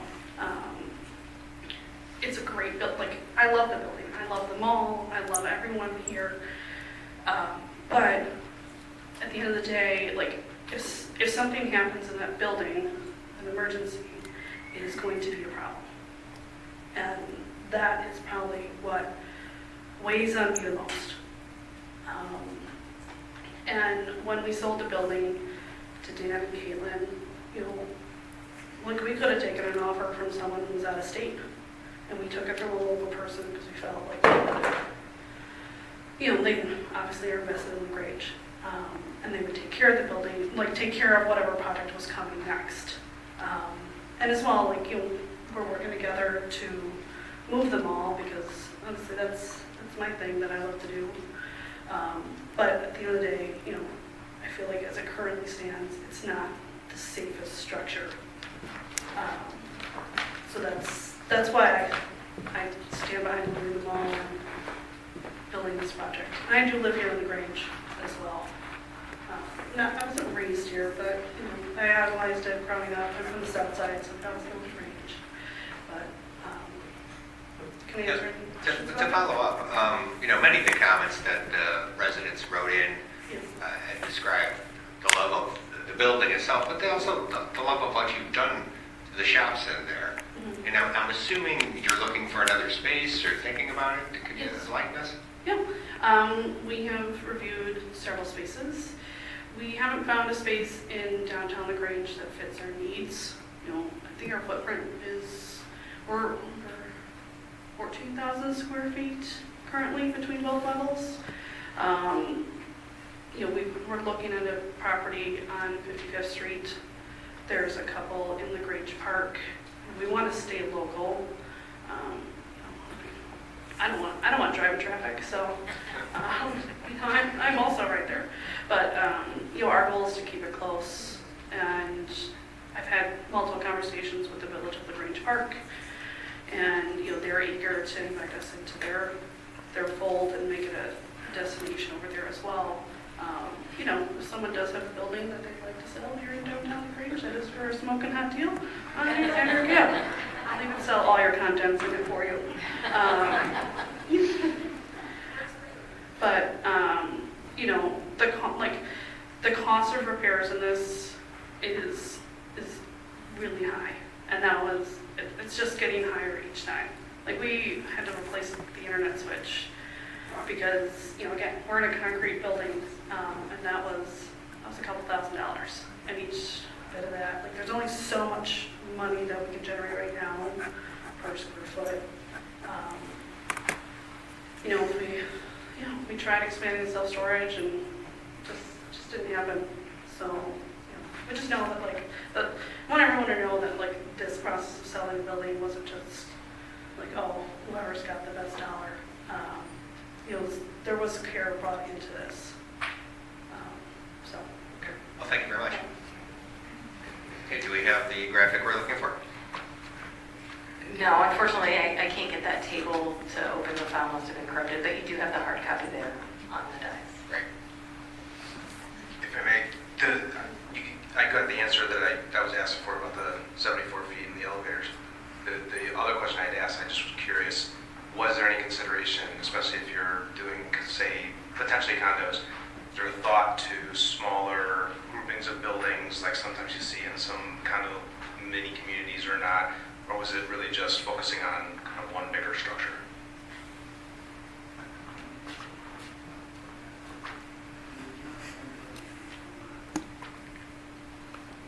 Yeah, so Jack says you can only have one building on one lot. It's extremely difficult to adhere to the, 1.5 to 1 ratio, the setbacks, the configuration. It's not easy. And so this is what we came up with. And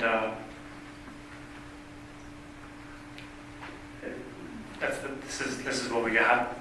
There's some economies of scale with the core elements, so the elevator cost and vertical stair costs have multiple structures with multiple requirements for egress. If you have two buildings and you need to make them both accessible, then you're talking about 4 elevators. If you subdivided and had 2 lots, for example. So there are some economies that Dane is being able to take advantage of with having, one building with, the service cores and being able to take that investment and doing a concrete and steel building instead of a wood and steel building, for example.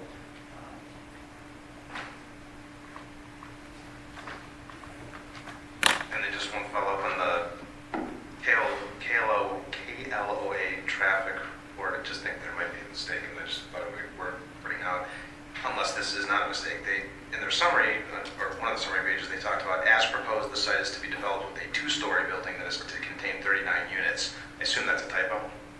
Yeah, that's a typo. So there was never contemplated a 2-story? No. Okay, just wanted to make sure. Any questions, commissioners, the applicant? If none, thank you very much. Any questions for the staff at this point? Yeah, I propose at this point we are just about 2 hours in. I'd say we'll take a 5-minute break. Everyone can stretch their legs. And then we'll come back and we'll have the audience commentary. So, want to stretch your legs for a couple seconds?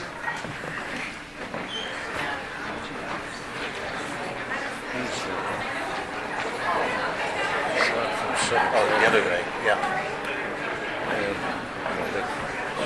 The only advantage I see to arguing this is the northern exposure. So technically, the only term you could have there. You're at the point where you got east and west. It's still going to be dark. Yeah. Yeah. I don't know if the last proposal, it was, yeah, it really was. And then they had the balconies essentially like right at the window of like the apartment, like off the 6th. Right, sweet. Like they'd be looking out their window straight into somebody's balcony. I'm Dave Schwartz. I came down here so I could see the all right. So I could see the show. Okay. He's traveling. The interesting thing, these up to 2,300 square feet. That's a big unit. Yeah.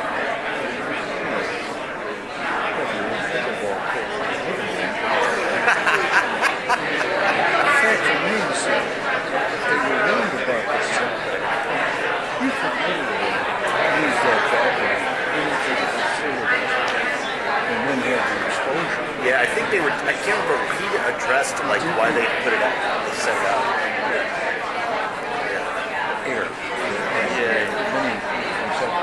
I've seen a number of units. Like my son, where it was actually close to another unit. Yeah. But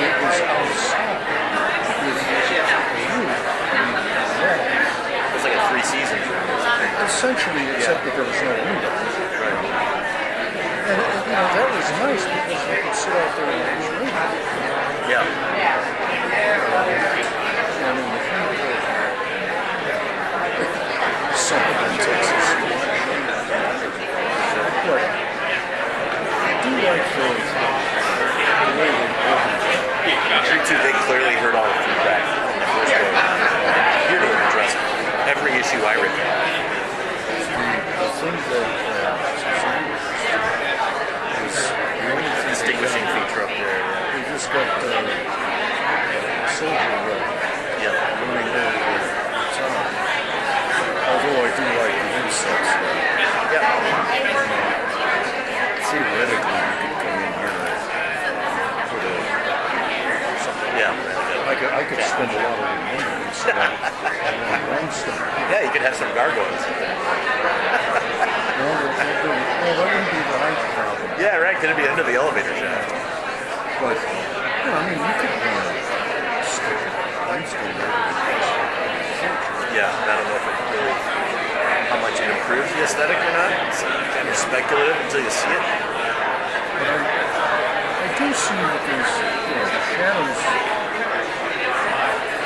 They've got the sills here. I really would find it fascinating if I was windows. They did put in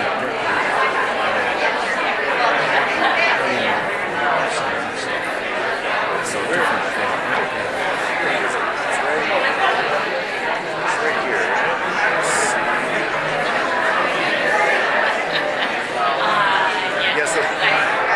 So if you look at where that house is now, I mean, it's like where the building goes now. Like it is right up. Yeah. Oh yeah. It's.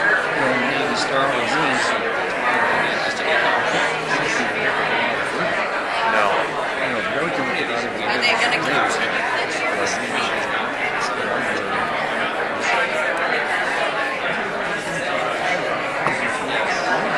Oh yeah. In this house, that used to be a law firm, right? Yeah. Chase Bank. Yeah, it was Beth's grandfather. So, and that was a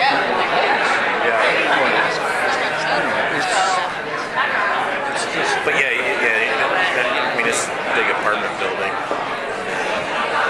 That house is the only one because they got that area all beautiful. Yeah. Yeah, I don't even know if I saw their address in any of the letters that came through. So I don't know. It'd be interesting to see if they say anything. We'll find out tonight.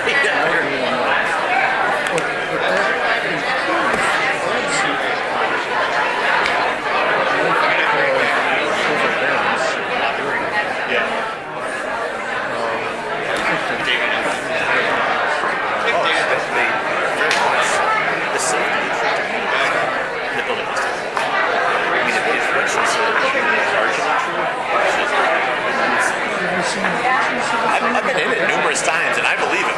I've been in it. I've been in it every year. I'm going to go back down so people aren't confused at who I am. Good to be down on your neck of the woods. You can have your real estate back. The omelet chef was coming here. It's like a prime move.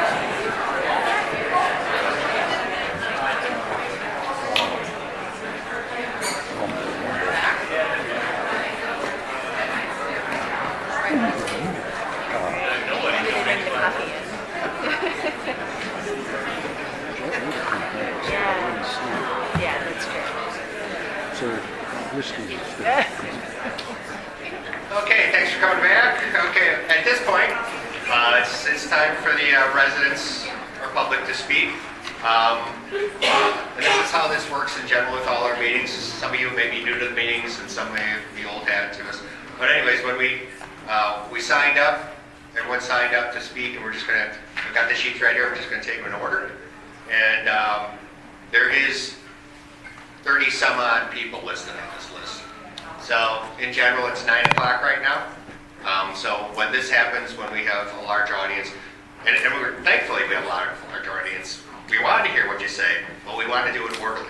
want to give everyone a chance to have their say.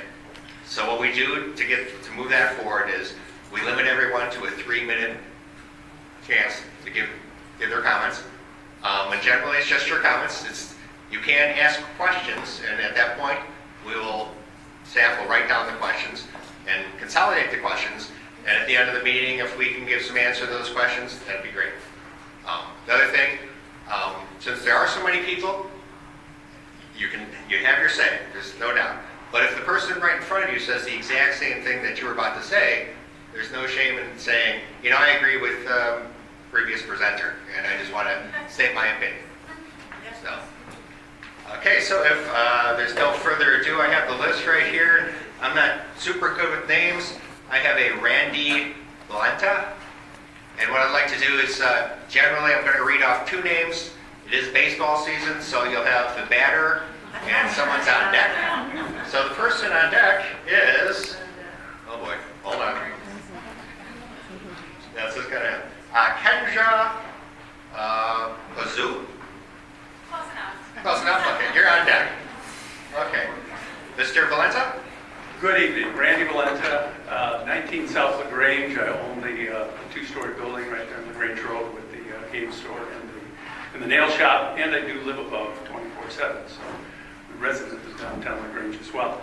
I wanted just to throw a couple questions out there. You just said we couldn't answer a lot, but maybe you can. I'm concerned about a couple things. From the architect side, maybe, is there going to be lighting on the roof for those pickleball courts? Again, sir, we'll take those questions and we'll accumulate them, but we don't want to be asking directly to the applicant. Okay, that would be my first question. Okay. Okay. Number 2, that west elevation that we showed just now, with all the windows that are facing to the west, has anybody looked into the reflective sunlight that's going to be coming off those windows and sunsets many times of the year into the eyes of the drivers on eastbound Burlington Road? Okay, I think that seems to be the building that we've got the most glass on in LaGrange, and positioned where it is in that important traffic area, rush hour on Burlington there is a pretty harrowing experience sometimes. Can be made even more so, and I don't know if there's anything can be done to mitigate that or not. I'm concerned about the stormwater coverage, but it sounds like that it's fairly comfortably taken care of.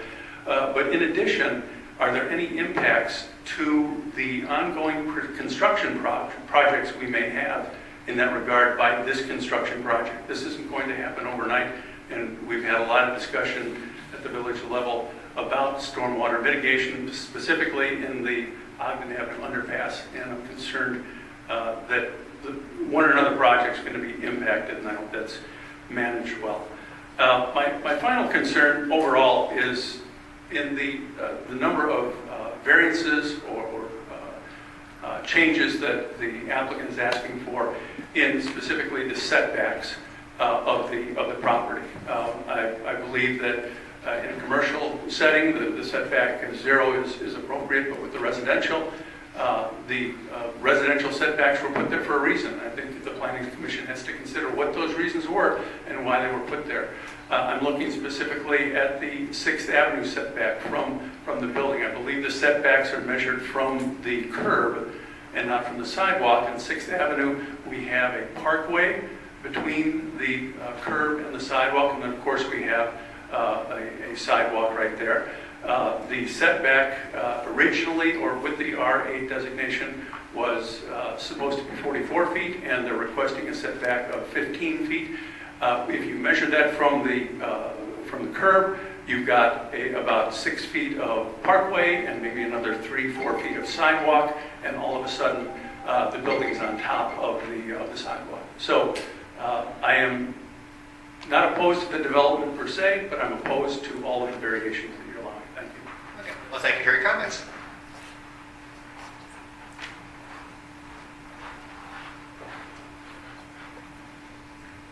Good evening. My name is Kendra Parson. Apologies for my handwriting. I am the advocacy manager for Landmarks Illinois, We are a private statewide nonprofit organization supporting people across the state to preserve historic buildings significant to their communities. And we urge you not to approve the proposal to demolish 112 East Burlington and 56th Avenue. While we support the applicant's goal to introduce additional housing to downtown LaGrange, we object to the demolition of the existing buildings to achieve that goal. As we heard from staff, a letter from the Illinois State Historic Preservation Office advised in error that this project will result in the destruction of no significant features. In fact, these buildings are contributing to the National Register Historic District, and SHPO issued a revised letter on October 6th. The project therefore does not meet the requirement for a special use permit that there will be no destruction of significant features. Per the LaGrange Florida Comprehensive Plan, one of LaGrange's goals is that historic architecture in the central business district is maintained and preserved. We therefore request the Commission direct the applicant to revisit the possibility of adaptive reuse. As these buildings are contributing to the National Register District, incentives are available. We heard from the applicant architect that they know these incentives exist, but not whether they've invested their applicability here. If the building is truly unsalvageable, then we request that the applicant release a structural assessment demonstrating that finding. Finally, I'd like to address the goals of the 707 State Historic Preservation Review process to which this project will be subject. It's important for everyone here to understand that the goals of that process are first to avoid, then minimize, and then finally mitigate adverse impacts to historic resources in consultation with interested parties. The purpose is not to memorialize as if demolition is a foregone conclusion. Lamberts, Illinois will volunteer as a consulting party to assist with the 707 process and looks forward to consulting. Thank you for considering our comments. Thank you very much.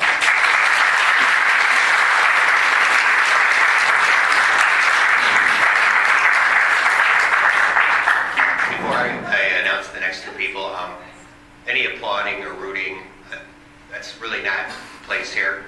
We just want to respect everyone's opinion, so whether you're for or against, just rather than have any reaction at all, frankly. The next person would be Mandy Levy and Abhi Veer.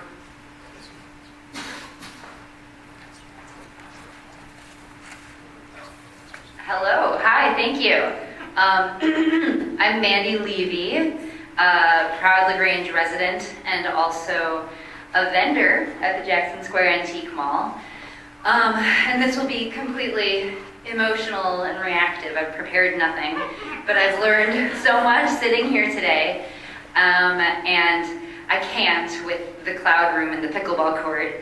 But besides all that, I am here to say that Jackson Square Mall, and the building in particular, is like half the reason I moved my family to LaGrange.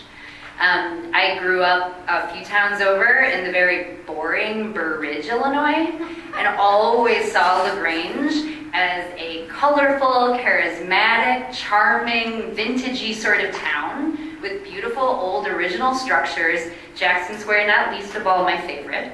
And I wanted to live here. I wanted to be one of the kids that lived here. I wanted to go to LT. I wanted to be cool like them. I wanted to be on the train and be able to commute to the city more easily. I wanted to be able to go to the cool old movie theater. I wanted to go antique shopping after school. Like, this is why I moved my family here. And so I am aghast at the idea of turning that gorgeous building into condos. Who needs them? I feel like this is a spiraling out of control case of buyer's remorse, to be honest. I mean, Therese has a lot of insight about, obviously, like, the insurance situation, and she loves the building, and I know that, and I believe her, and I support her.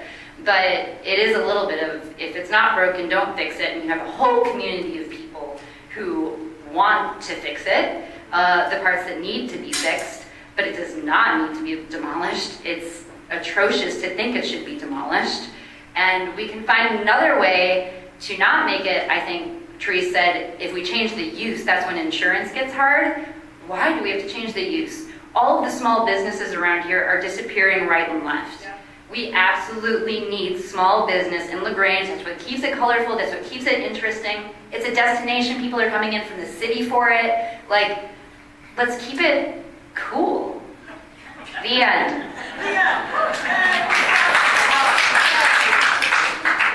Again, if you could hold your applause or any booting, I appreciate it.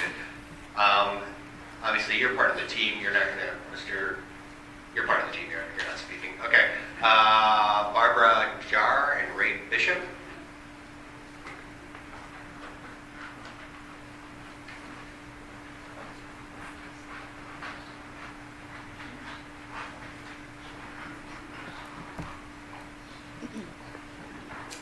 My name is, I apologize for my voice. My name is Barbara Jar. I live at 410 West Burlington, number 401, and I appreciate the opportunity to be heard on this proposal. 3 points. Sadly, not all buildings are suitable for rehab and preservation. And especially from what I've heard here tonight, considering the practicality, profit, and not the least the maintenance costs, I seriously doubt that this building will ever make that cut. Number 2, living situations that meet the needs of seniors in LaGrange are in short supply, and that's not just me talking. You heard it loud and clear from the residents when you were developing LaGrange's long-term plan. I just happen to have personal experience recently with that challenge. There are a lot of people who are trying to figure out how they can continue living independently near their grandchildren when it's time to let go of the house and knowing the day will come when the kids take the car keys away. This proposed development helps to meet that need. Number 3, the people behind this proposal are not parachuting in to strip value from the village and run away with the loot. They are lifelong residents. They are LT grads, raising future LT grads who have established a track record for adding quality and bringing value to this town. So, in short, I think it's the right proposal, I think it's the right time, and the right people, and I urge you to move it forward. Thank you. Thank you. Ray Bishop. And after Ray would be, looks like Caitlyn Retta.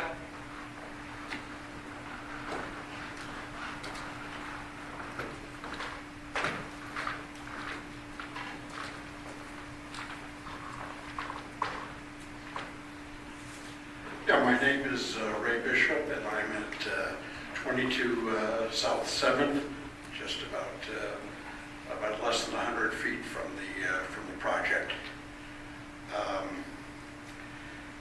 It's come to my thought that we find ourselves once again revisiting the project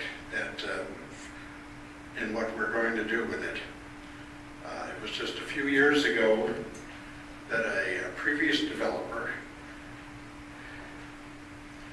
proposed condos, and it was the plan that they proposed was, in the end, a flawed plan.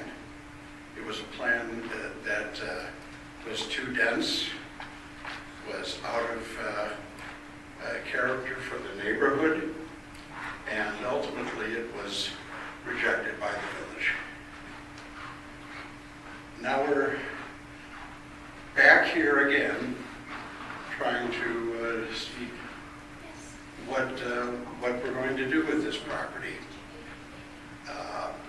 This new development is not as dense as the original project of a couple of years ago, but it's still too dense for this site, and it's out of character with the neighborhood. The original developers were trying to stuff 10 pounds of crap into a 5-pound bag. This current development is a little better. It's trying to stuff 8 pounds of crap into a 5-pound bag. And as I say, its density is too high for the site, and also has made very little attempt to blend into at least on two sides, a residential neighborhood. My street, the first block of 7th, is comprised mostly of single-family homes and 2 flats. It enjoys generous setbacks, and its homeowners have invested much time and money in restoring old homes on the block, maintaining the homes and the grounds around them. One of the latest... If you could wrap it up, sir. You could wrap it up, sir. Okay. The home on the two-flat, the duplex on the corner of 7th and Harris has invested thousands and thousands of dollars in restoring an older home to a pristine state. They've also spent thousands of dollars in maintaining the grounds, in restoring the grounds to what, that corner lot, to what is now... Mr. Bishop, I'll for the sake of everyone else, to give their time, you'll have to wrap it up now, please. The project at the other end of the block is in contrast to the efforts that the homeowners have made. There's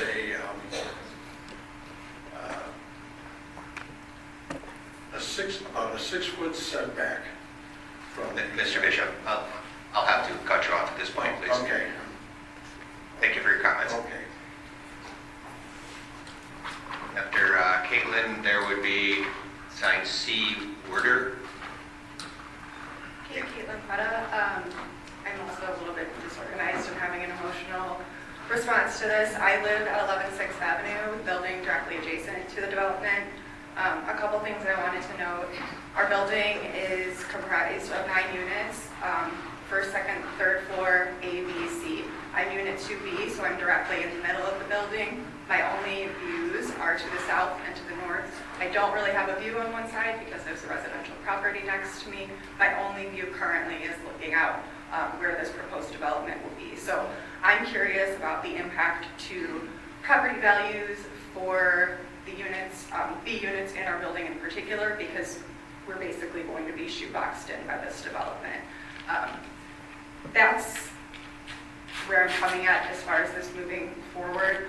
To echo the woman who spoke up here previously, I would just be devastated to see it demolished from a historic standpoint and as a destination for LaGrange.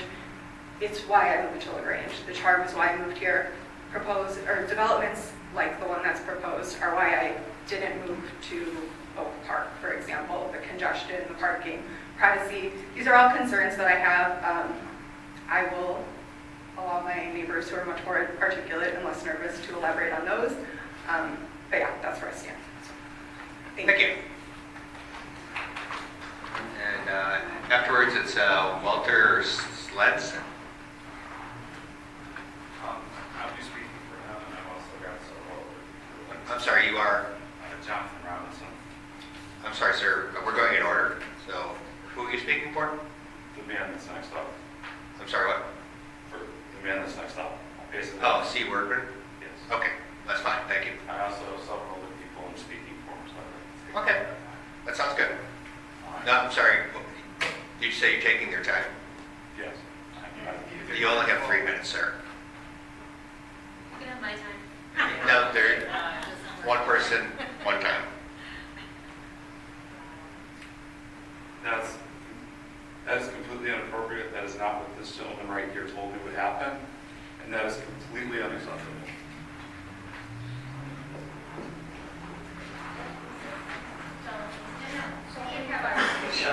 Sir, are you giving up your time, or would you like to I read didn't it? state what he told me in writing. Sir, could you address us? Is it possible to make your conversation in 3 minutes? Where the house built is directly to the south. Ma'am, but the rules are the same for everyone. We have not been considered in any of this. Has anybody heard our house be talked about? One thing I did forget to mention. No, please. We cannot have everybody speaking out at one time.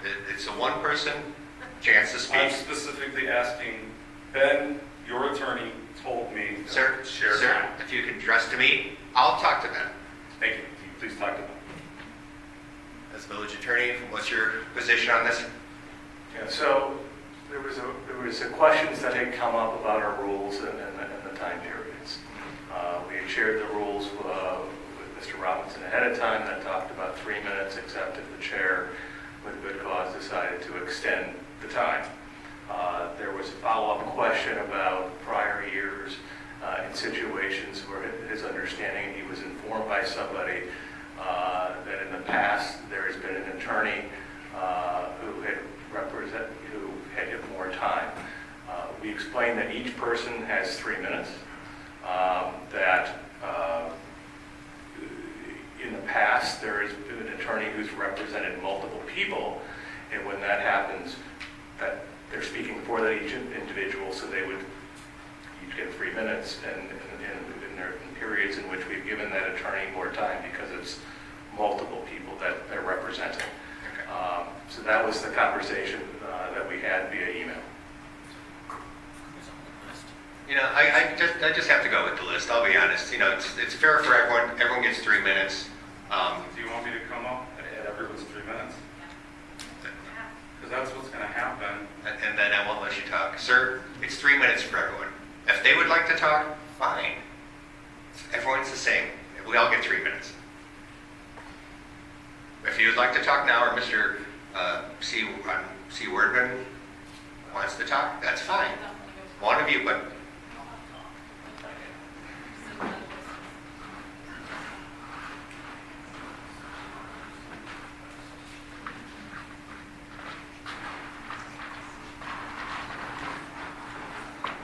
two things. One, Can you said state your that name real quick? they contacted 11 South 6th Avenue. They didn't. None of the people who are here got anything from them. The second thing I want to bring up is their pickleball court. I do a lot of walking, and if you're back in Terra Bread, you can hear their pickleball court all that far, and you can hear it further. That's going to really, really affect everybody living around there, because you're going to be able to hear that bang, bang, bang all the time. Thanks a lot. Sir, can you state your name? We didn't get it originally. C. Warder, Charles Warder. Thank you. So the next on the list, I have a Walter Slentz. I may be saying it wrong. Okay. Okay, and afterwards is Ariana Hacienda. Close. So I'm actually Jonathan's neighbor. I'm on 24/7, so like 3 houses behind the development. I think I can speak for most people here that I'm not really against the development. It's just, it feels like there's a lot of ordinances that are changing to like make this thing a reality. It feels very dense. And there's not really a lot of consideration for the fact that there's a lot of single family homes in there. You know, personally, I'm a little nervous that I moved to the Grange 3 years ago, you know, and maybe my property value is going to decrease now because there's, you know, a large development that's basically on top of my neighbor's house. You know, the other things that I guess I'm concerned about is, you know, I know the traffic study was done, but that driveway on 7th Avenue is right next to a residential street. I got an 8-year-old. There's, you know, folks down the street that have 5 and 3-year-olds, right? And so now we've got 39 cars coming in and out of that thing, you know, on 7th Avenue. So, you know, I guess from my perspective, the setback in the south, I think, is the difficult part, especially with the balconies that are going to be kind of looking over there. The pickleball courts with the lights, anything on top of that, basically is going to have like a free reign into our backyards. And yeah, I guess, you know, I think just a lot of us on the block are kind of nervous that, you know, this is not going to really fit with the neighborhood that we live in now. It's just kind of not in character. Thank you. Hi, my name is Ariana Asensio. I am a resident at the 6th Avenue apartment building right behind where this facility is going to be built. I just wanted on record that he did lie about us being contacted. No one was contacted. There's 9 owners in our building and not one of us was contacted. I also want to put it on record that It is great that there is a building that's going to be built with a lot of open air in mind. However, I don't want it to be at the price and at the cost of my open air, because I am also on the third building. Having something so close that is towering affects, one, my privacy, and two, the quality of our building. I know that Caitlyn also came up here and echoed basically how the second floor is going to be affected in terms of property value, in terms of viewing. We will also be boxed in, and it is not why I moved to LaGrange. It is not why I decided to basically move my entire life to the suburbs. I've always been a Chicagoan. I love LaGrange because of the location, but this is just completely disappointing. I think it invades my privacy, and it is just something that we are not in agreement. And I also just don't appreciate another owner coming up here and lying about contacting us. So I wanted on record too that I would have yielded my time to this gentleman right here, but aside from that, I really hope that you take this into consideration. Thank you. At this point, next on the list is Jonathan Robinson, and afterwards is Jonathan Robinson twice.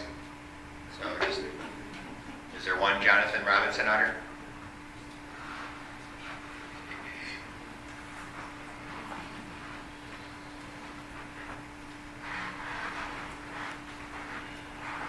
I ask for your patience. I apologize. This is an extremely ridiculous process. This has been one of the first times in my life that I have felt ridiculously minimized, ridiculously not listened to, and completely out of the way. I'm the single-family home that is directly adjacent to this. I have 162 feet of lot line that is along this. I have 8 balconies that are proposed overlook into my backyard, my private backyard. Nobody cares to ask why they won't even inset those. This has been the most infuriating process I've ever been with. Can I address the chair and say, I sent my letter in and made a request for a lot more discussions because there's a lot of discussions in this thing. Is that going to be taken into consideration? Not in this forum. I think if you wanted to talk to the staff of the village, they would be happy to talk with you, have meetings with you about your concerns. For the record, that's absolutely incorrect. I have emailed 4 times the village manager, specifically requesting for a discussion, and each time he has rebuked me. So that is a complete and utter lie. And I apologize. That is some of my frustration. I have been attempting to communicate as much as possible, and they will not allow me to have a conversation. They will not allow me to do anything. And it has been the most infuriating process possible. Like I said, I am that 4 single-family house. This is a 5-story building right next to me, and there hasn't been one accommodation. There's not been one accommodation from anybody. I did not show up on the plans. I live next door. I did not show up on the plans. How is that possible? I am directly next door. How are you doing a design review without that? Half of the design review is how it fits in with the neighborhood. I'm not even on the drawings. That was infuriating. I look at the application. A 5-story building next to a 1-story building, or my single-family home, there's got to be some possible adverse effect. There's not one mentioned. Not a single one in the entirety of that application. So I'm missing from the drawing, I'm not in the application. And then I'm devastated when the staff report shows up and I'm not mentioned either. How is it possible that a 5-story building can be put next to a single-family residence and there's not one adverse effect mentioned in any document by anybody? How is that even possible? People don't do this. People don't put 5-story buildings next to single-story residences because it's extremely difficult to do it right. And it has not been followed. The design review process should eliminate this, eliminate anything. The front yard setback on my lot, they are 6 feet from the lot line. They are 74 feet tall. I am 28 feet tall. They're 2.5 times larger than me. And they are overshadowing me by 20 feet on the lot. How in the world is that complimenting me? How is that taking me into consideration? I can't see out my window because they've encompassed me. You couldn't put a single-family home in the same location on that lot. So how in the world are you talking about having a design review today that doesn't even have me in the plans and is completely overpowering me? Like I said, I can't tell you how marginalized and how there's no support group for someone who has living next to it because people don't do it. because it's so difficult to do it right. Because the design review process smashes it, because you can't compliment me. If you could wrap it up, sir. I'm a licensed structural engineer in the state of Illinois. I'm a professional. I was asked to represent 11 16th Avenue in regard to structural. That is why my name is on there a second time. So I think we've covered this, sir. Thank you for your opinion.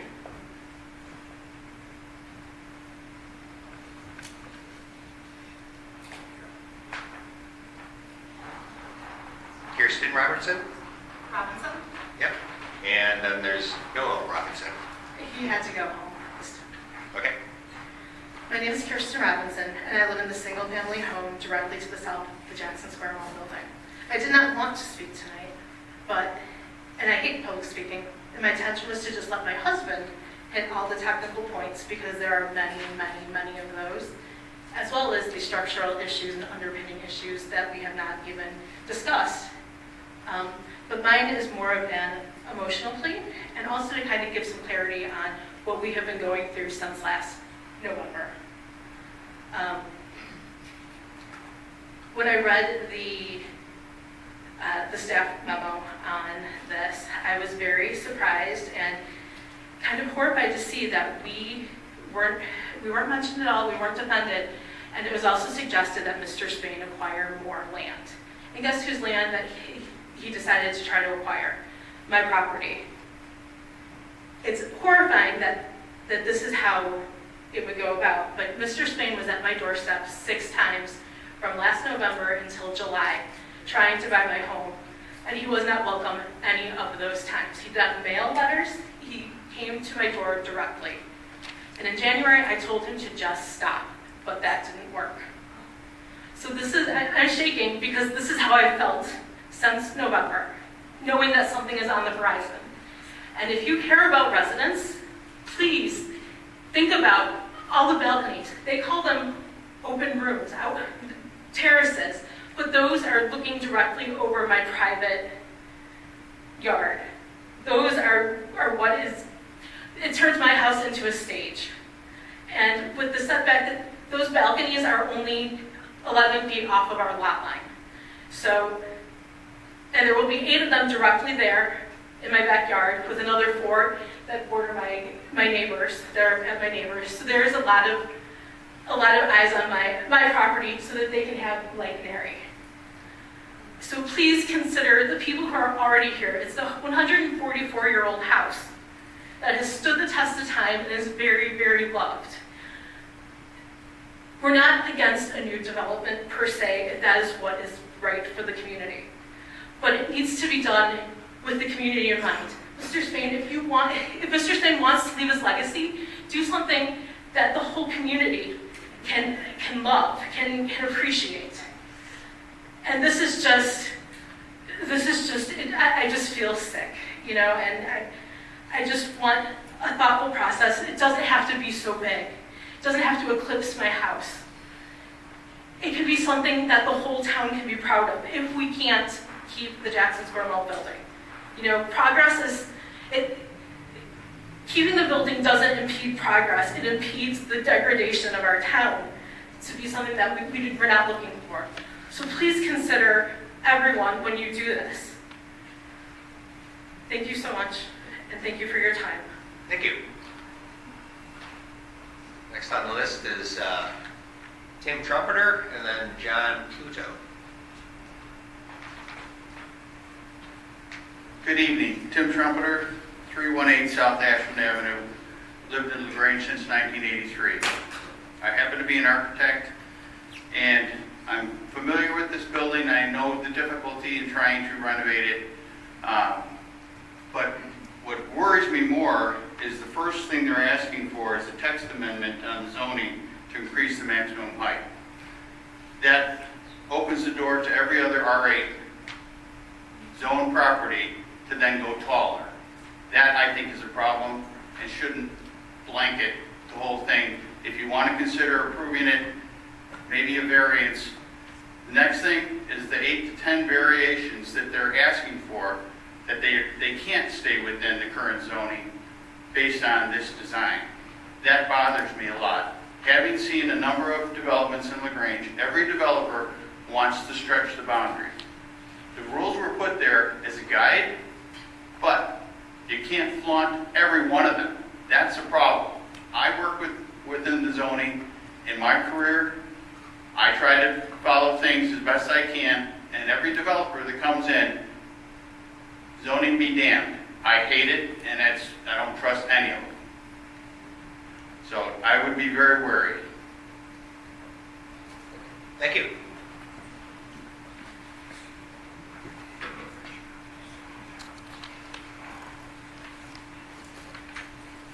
After Mr. Pluto is Steve Guggenheim. I didn't even realize I signed up. I thought that was the meeting, sign up to come in.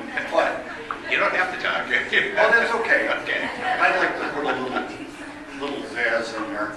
I didn't even read what I was doing. But my concern here is we have a big infrastructure problem in this town, and it's called torrential rains and flooding.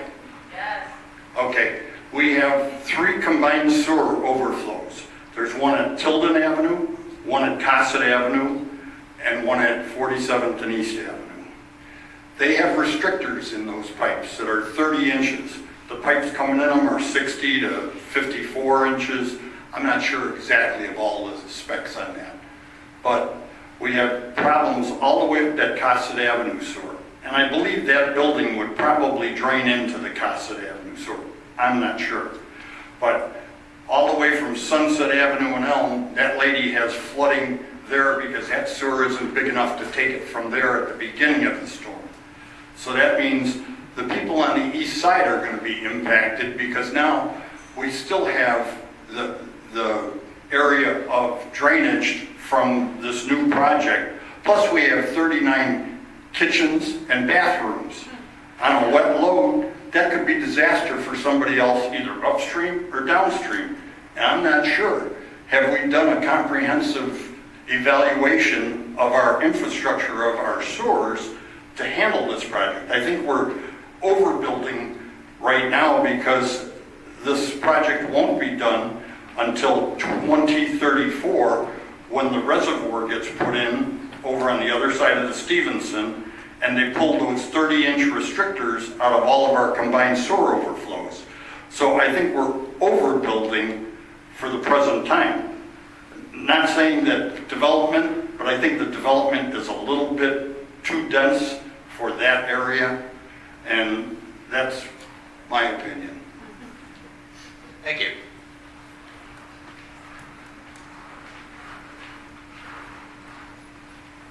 After Mr. Guggenheim, it looks like Ryan Persing, maybe? My name is Steve Guggenheim. I'm at 3216 6th Avenue. I'm a geologist by training. I'm an emeritus professor at UIC in geology. And I'd like to point out that the basement rock varies considerably from location to location within the range. Within 2 houses of my house, the basement rock, this would be the limestone and dolomite that's underlying it, is only 8 feet below the surface. It varies though, but the reason why we have all these quarries on East Avenue is because there's hardly any overburden at all. They're all basically, it's easier to remove the overburden, get down to the basement rock for quarrying purposes. So it's quite possible that the basement rock underneath the current area that's being considered for building is underlain by just the dolomite and limestone very close to the surface. Needs to be investigated. Thank you.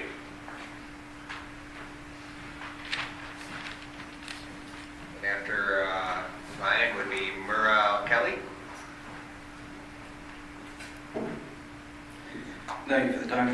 It's come to my attention recently that there's the potential that the Jackson Square Mall on Burlington Avenue is going to be bought and demolished for the sake of profits.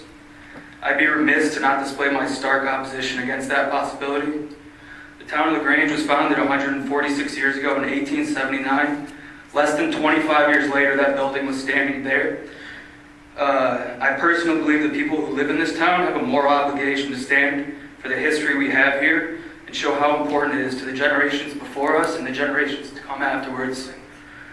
The building has been around for nearly half of this country's existence.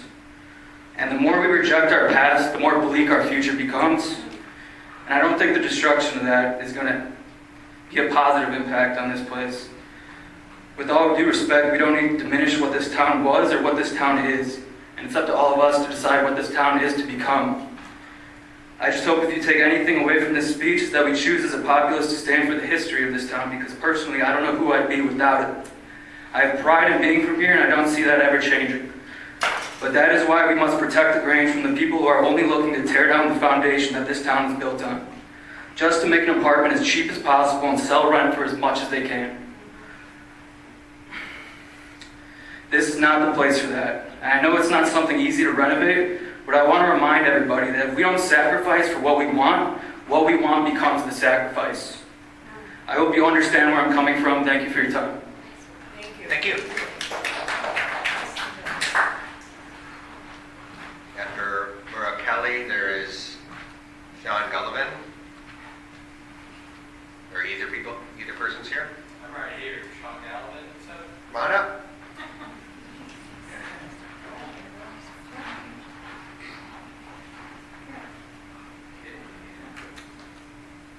I'll start by sharing an excerpt from an online petition I wrote to give those who aren't able to attend today the ability to support the effort to preserve Jackson Square.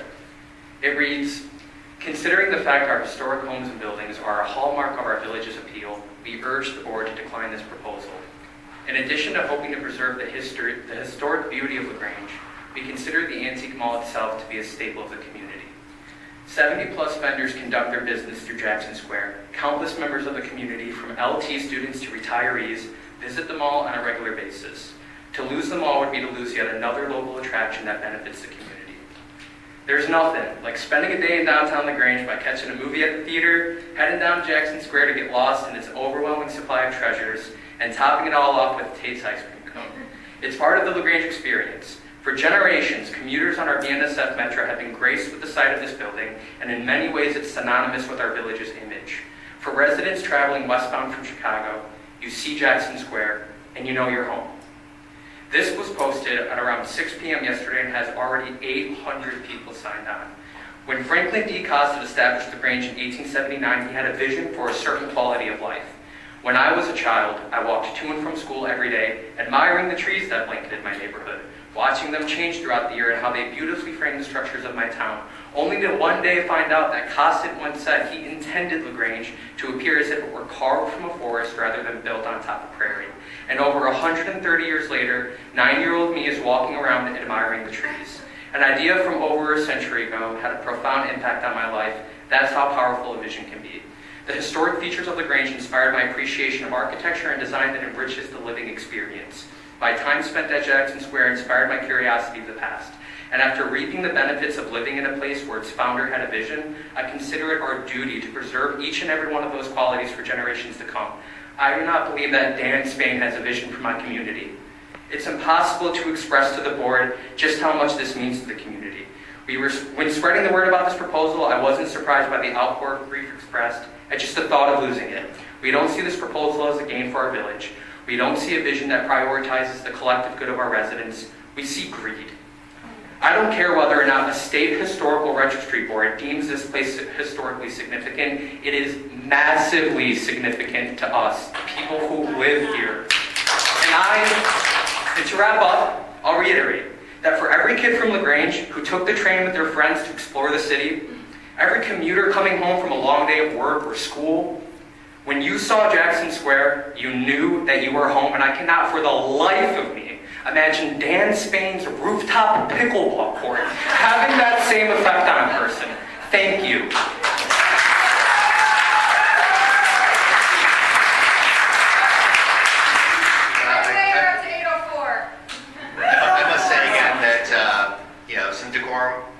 We're all adults here, please. So everyone should be respected. Everyone, please. Thank you. The next on the list is Lauren Whitney Schwingle. Attaboy, Lauren. Okay. Oh man, I hate public speaking. I'm going to do my best. My name is Lauren Whitney Swindle, and I'm a Grange resident. Demolishing the Jackson Storage and Van Company building is a terrible idea. Please look at my 34-page document I sent over. As a woman who serves the Lord, I see it as a purpose and responsibility to be a messenger with the knowledge someone has bestowed upon me.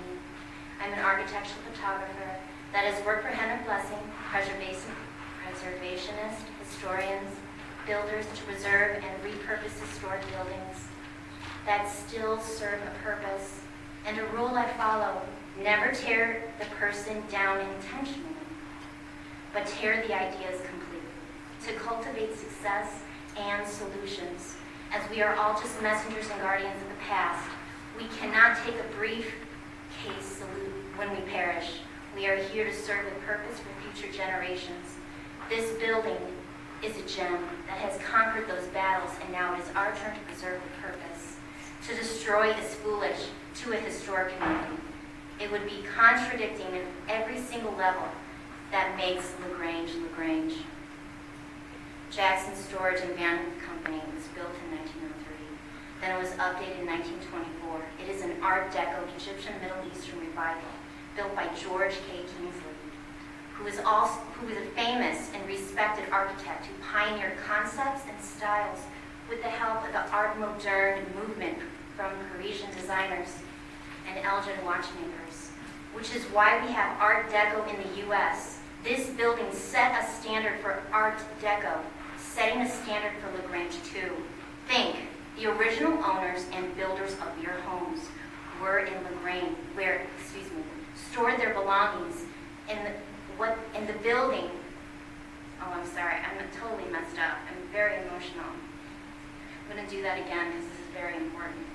The original owners and builders of your house here in LaGrange stored their belongings in that building while your house was being built.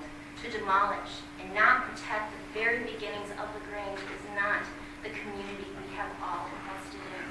Owners, I have 3 branded business plans for you, going down to the clothing your staff will be wearing while opening doors for the LaGrange residents, which require preservation and protection of the building on every single level, allowing the Grange to be the historic village of Chicagoland that serves purpose for history of not just the Grange, but Chicagoland, Art Deco, architecture, Illinois history, storage industry, transportation industry, and adding to the Egyptian revival list, making it 7 documented in Illinois. It is our responsibility to preserve and repurpose. And if you cannot, find someone, or I will, for you. I also have some paperwork I'm happy to give to you. Okay? This is very important. If you'd like to give that I paperwork to the will, but staff. I have something else I need to say. Ma'am, your 3 minutes are up. Okay. Everyone gets 3 minutes. I heard you. I will give Thank it. you. I just want to say thank you. Thank you.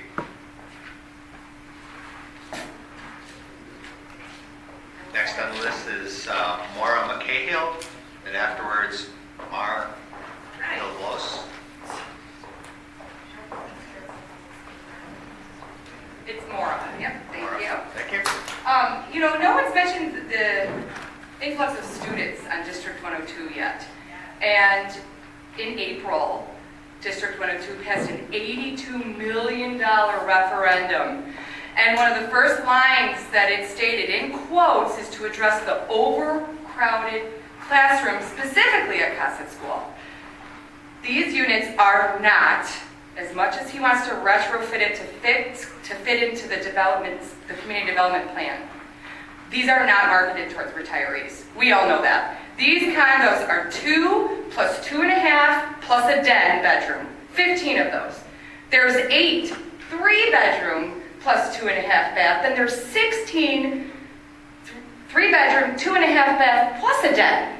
What retirees are looking for that much space and to spend millions of dollars? These are to attract young, urban families, possibly trying to get out of the city. And for many of us who lived in the city, we left because we wanted to leave the congestion of the city. And we looked for very charming homes in a very historical area. This is also the historical district of LaGrange, and you can't have a historical district without old buildings, without historical buildings. And again, I agree with you, this is probably not suited for residential. You can't retrofit this building to be residential. So yeah, I don't think that you should rezone it to be residential, because clearly this beloved building, which I'd like to point out that I am even more encouraged by the young adults that I have heard speaking with such articulation and such respect for their history. I mean, you're giving me goosebumps, Sean. And by the way, your petition is up to 8:09. And that was in the last, 12 hours? Yep. So this is a very clear response, and I hope this board will remember the faces in this room and the amount of public unsupport, the amount of public outcry at the thought of this building being erased from our beautiful, historic LaGrange. Thank you. Thank you.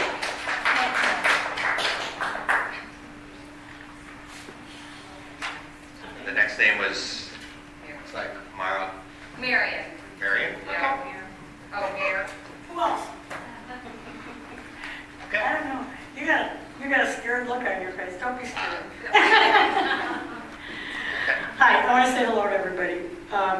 I've lived in LaGrange for 37 years, and we bought a Victorian home on Catherine and Bell that should have been torn down, but it wasn't, and we saved it. And we're very happy about that, my family and I. That's just an aside. And I want to address the thinking that the building is a vacant office building, which was said in one of the, I don't know, promotions or whatever. And I just want to reiterate with almost everyone has said tonight, that this building is in our historic district. There are so many reasons why it's a bad idea for LaGrange. One of the most detrimental being the erasure, and ultimately, someone else said this too, degradation of our community for a monetary gain. The other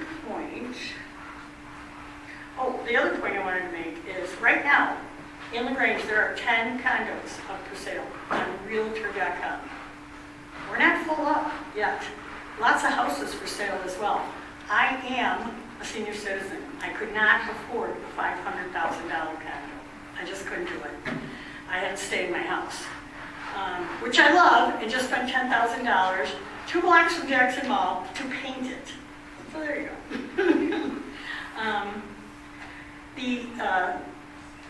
The impact which was mentioned on public school is great. We have children eating in gyms and in the halls because there's too many kids, and there would be a lot more kids in this kind of proposal.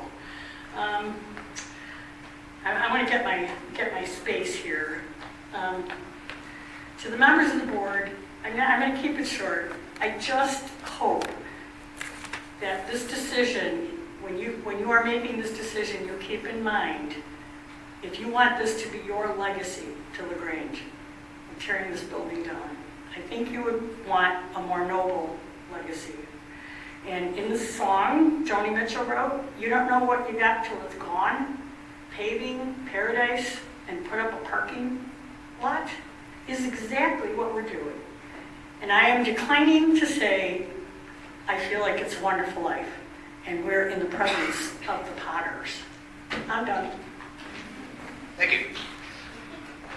Next on the list is Therese O'Sullivan. I already spoke. Oh, there you go. Okay, and then it's Jamie Gilbaste. Jamie? Yeah, okay. Stephen Surdy. Stephen Surdy. My name is Stephen Serda, and I live at 11 6th Avenue, Unit 3B. I'm here tonight speaking as president of the HOA on behalf of 11 6th Avenue condominiums and several of my neighbors to voice some important concerns regarding the proposed development next to our building. First and foremost, I want to address Mr. Spain has never come up to us in discussions for this plan. He said he did. As far as I'm aware, we have not. Also, I want to address how poorly Mr. Robinson has been treated by the village. It's disappointing to see, and I'm sure this is not going to be the last time. And we're going to have plenty more meetings like this. First, we want to ensure that our property is protected throughout the demolition and construction process if this were to pass. We like a written commitment outlining the specific measures that will be taken to prevent any damage to our building. At 11 6th Avenue condominiums, we take great pride in maintaining the beauty, integrity, and safety of our home and community. In addition, we respectfully request a formal opinion statement signed by a structural engineer verifying that the soil and foundation of our property will not be compromised during construction. Second, we're very concerned about privacy and sunlight. Based on the current design, the proposed balconies appear to hover directly over our bedroom and bathroom windows, and those of our neighbors below, as well as over all of Mr. Robinson's backyard. The immense height and setback violations not only disrupt privacy, but also significant shadows on our homes, altering our daily quality of life. Third, we need to address parking. The proposed plan allows only 59 parking spaces for 39 total units, 15 two-bedroom, 24 three-bedroom units, totaling 102 bedroom. That just simply does not add up. Now, let's compare with nearby municipalities. Grange Park requires 1 space for a 1-bedroom, 1.5 space for a 2-bedroom. Hinsdale, Countryside, Hopkins, Westchester all require 2 spaces per unit, with Hinsdale going up 3 spaces for 3 bedrooms. Westchester even adds guest parking on top of that. The Grange current code, by contrast, doesn't take into account the number of bedrooms, and that's a major oversight for large multifamily dwellings like this one. The traffic study in the proposal assumes that meeting the 1.5 space requirement is enough, but it fails to consider the real-life needs of families. Even if the developers hope to attract empty nesters, there's no guarantee. Families with multiple drivers are far more likely, and at full occupancy, that could mean over 100 vehicles competing for 59 parking spots. The developers plan to purchase 19 existing village-owned parking spots to make up the difference. Doesn't solve the issue. It just reduces the available parking and worsens the overall shortage. In closing, I stand with my neighbors, the Robinsons, and our community in asking the committee to take these concerns seriously. We're not opposed to development. We just want it done responsibly, safely, and with the respect of those who already call this neighborhood home. Thank you for your time and consideration. Thank you. Last name on our list, it looks like Melanie Eckner.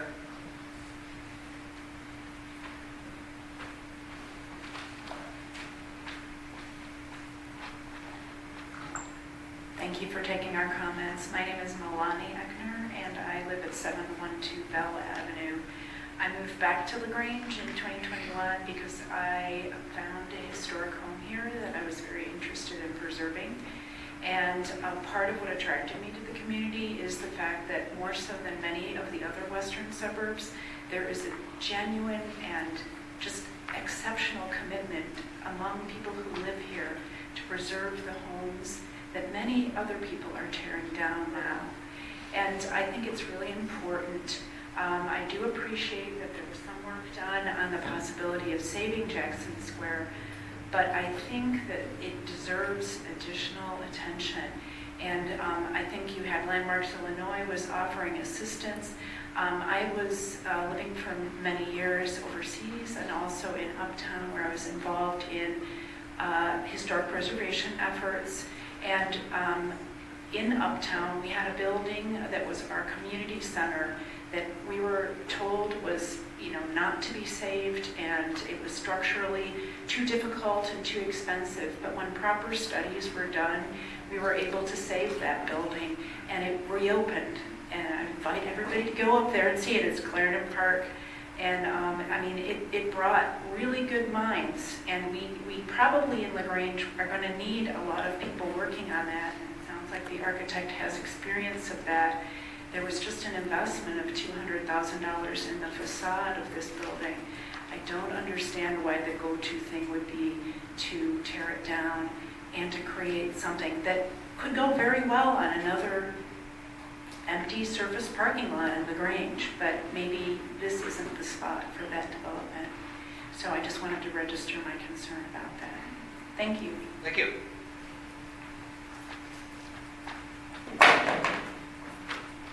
Yes, ma'am. Would you like to speak? Have you sworn, were you sworn in? I was sworn in, I raised my hand, I totally missed the sign-in for speaking. That's fine. If you can list your name, please. Peg Moster, I'm with the League of Women Voters in the LaGrange area and the Housing Committee. A little comment first, I am a shopper at the mall, so I certainly enjoy it, and I would miss it if it's gone, but I want to comment this in a slightly different way.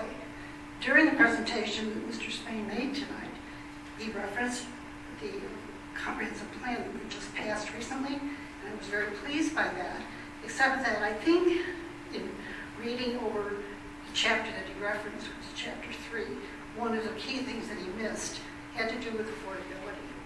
He referenced, addressing the needs of senior citizens as they downsize. I think someone else has pointed out the size of these condominiums are not going to be affordable.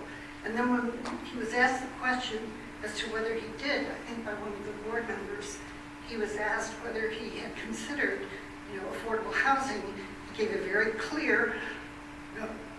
So I would like to know from him at some point, and I think you might like to know why he would discount that, given that it is part of the comprehensive plan to not only address housing needs of the village, but to make it affordable. Thank you very much for your attention. Thank you.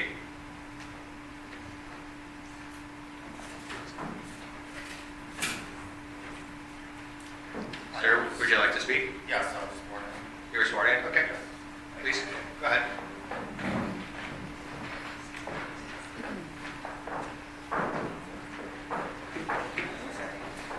Good evening. I'll make this quick.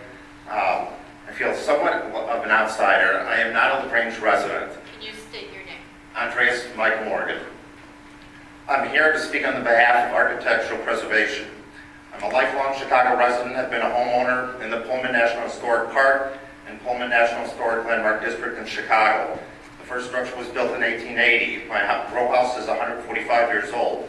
This past weekend, we celebrated our 52nd house tour. George Pullman bought the town to build the Pullman Palace Car Companies. In 2017, President Barack Obama declared the neighborhood a national monument, and in 2024, President Biden declared it a national park. Buildings have been and are being saved and repurposed. Though of a smaller scale, I strongly believe the importance of saving this building is just as important. I beg the village board to follow in our footsteps and prevent the demolition of this unique building. Chicago's Mayor Richard Daley planned on tearing down all the housing, factory buildings to make an industrial park. The Pullman residents gathered together to stop the demolition. They succeeded against probably the most powerful politician in Chicago history, and today the residents, some generations old, stand strong as proud Pullman residents. This year, Pullman residents gathered together to attend a court hearing to save and landmark church in Pullman, in Roseland. Illinois Landmarks was present at the time within those hearings. We managed to save it from the wrecking ball, it appears. I beg the village board to stop the demolition of this historic building. Once torn down, the building will be history. Once torn down, it cannot be brought back. I beg you not to let this happen. Make history by being known as the board remembered for saving this historic building, not for destroying it. I imagine that the lot of this historic building this building could have been used for more commercial purposes or could have had a new village hall built to replace it. It wasn't, because LaGrange residents probably had a passion to save it for future generations and were wise in seeing this. This building should be safe for LaGrange residents and visitors to admire and see. It can be repurposed. I hope that LaGrange residents also see it from my perspective and fight to oppose demolition. I'm speaking to share on my behalf my passion of saving historic buildings. This building is such a place. It was brought up by a presenter on behalf of the property that they wanted something vibrant. It is my sincere hope that it can still be vibrant without tearing it down. As the old adage goes, where there is a will, there is a way. Thank you for your time, and please do the right thing. Thank you.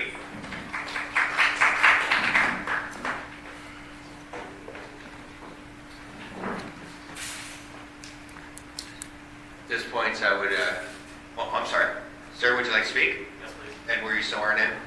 Yes. Okay. If you could state your name when you get to the microphone. Hi, Sean Raleigh, North Ashland Avenue. Throughout 2023 and 2024, numerous LaGrange residents made their voices heard, helping to set direction for the future growth of our village through the development of the 2025 Comprehensive Plan. A previous speaker tonight drew parallels between tonight's proposal and our 2025 Comprehensive Plan and its fitment to the plan. However, a couple other key findings and recommendations made apparent in the plan were not mentioned. Community input memorialized in the planning considerations for the central business district that there should be increased shopping, retail, entertainment, focus on pedestrian safety, and preservation of existing structures.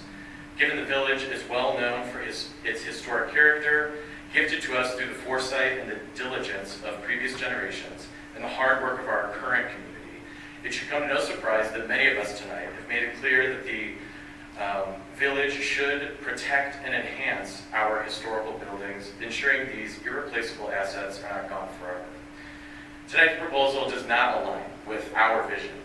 The plan our community has put together, it should be amended to better align to what our community has asked for, including preservation of existing structures and a desire for mixed-use zoning for our business district to thrive.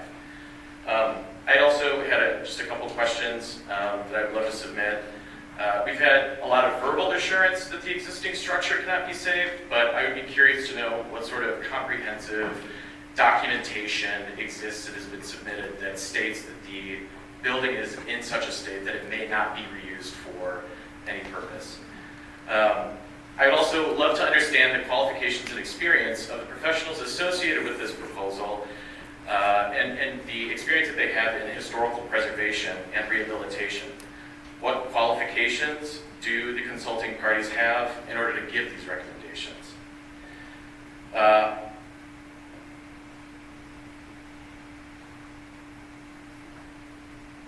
I think that's it. All the other questions were asked. Okay. Well, thank you very much. Thank you.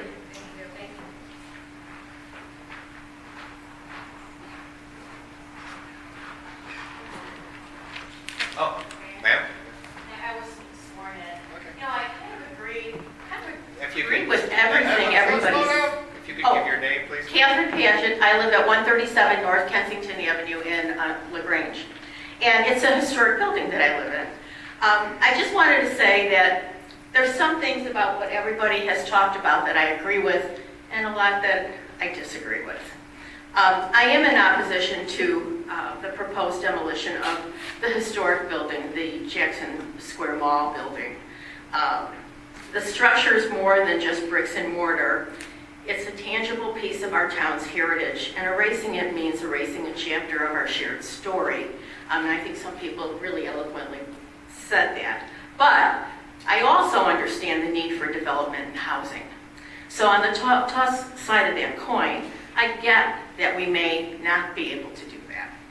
But I believe the current condo design proposal misses an opportunity. And here's where what I think I'm saying I had not heard from others. I really object to the look of it.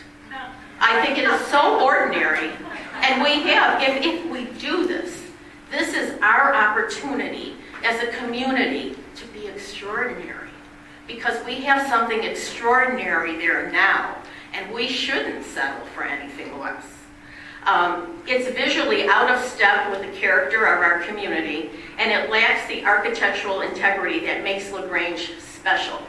I urge the council and the developer to consider a redesign that thoughtfully incorporates historic elements, whether through facade preservation, material choices, or stylistic references, or components within that building that can be reused and repurposed like they've done in other communities. Preservation and progress are not mutually exclusive. With creativity and care, we can build something that meets modern needs while honoring our past. Thank you for your consideration. Thank you, ma'am.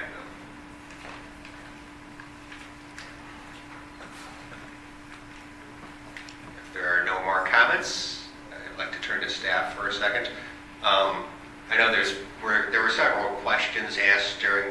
meetings, and some of the questions I'm sure will need some research.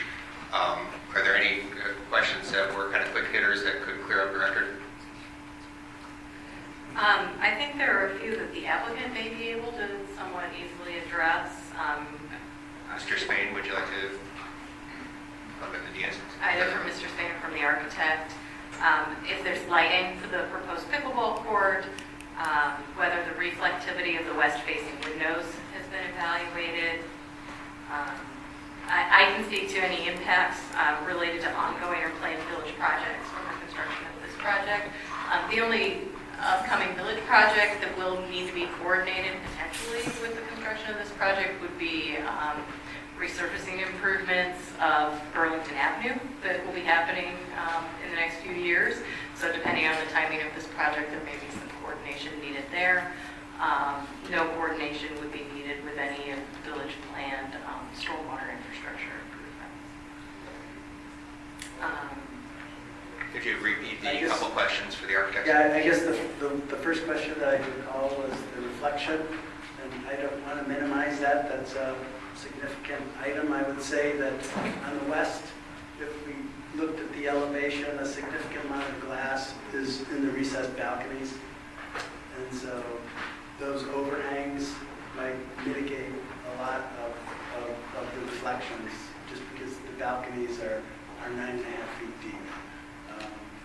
The second component of that, some villages have, glass ordinances, bird glass, bird-friendly glass, where we have proposed, it's maybe not been discussed yet, but there is,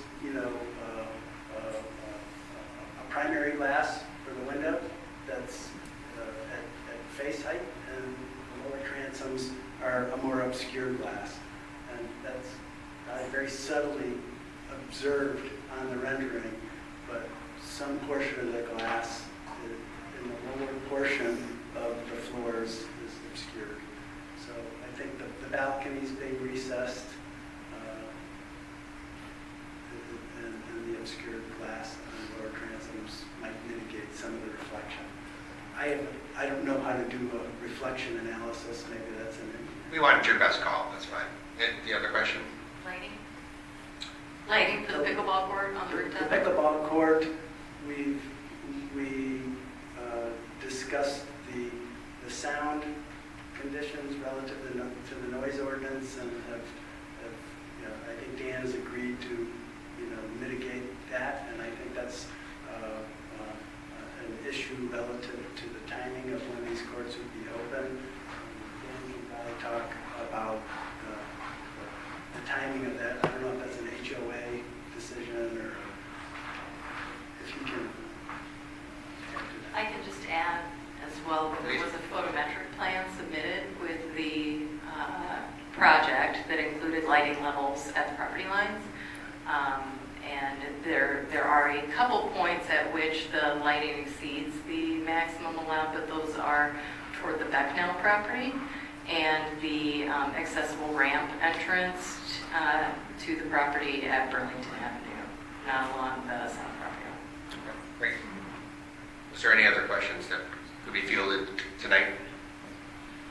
The other questions that we have are whether we have done a comprehensive evaluation of the capacity of our sewers to accept the demand from this proposed development. Our village engineer has evaluated the flow from the proposed development and the capacity of the sewers. There are no concerns from the village engineer. As we found with other redevelopment projects, as the Planning Commission is aware of, for the benefit of the audience, typically when redevelopment happens and it's a site that's currently improved and has a significant amount of lot coverage but no stormwater management, and it's replaced with new development that has stormwater management, the flow into our sewers in rain events is substantially decreased from the existing condition. So it's actually a net improvement for the flow into the storm sewers in rain events. And then I think the last three questions were why was affordable housing not considered, what documentation has been submitted that the building can't be saved or repurposed, and what qualifications do the consultant team have related to historic preservation. Okay. Thank you very much. At this point then, I'd like to thank everyone for their comments. very emotional situation. So thank you for your time and your comments. At this point, I'm calling for a motion to close the public part of this meeting. So is there a second? Second. All in favor? Opposed? Okay. We have now closed the public part of this meeting. We go on to deliberation amongst the commissioners.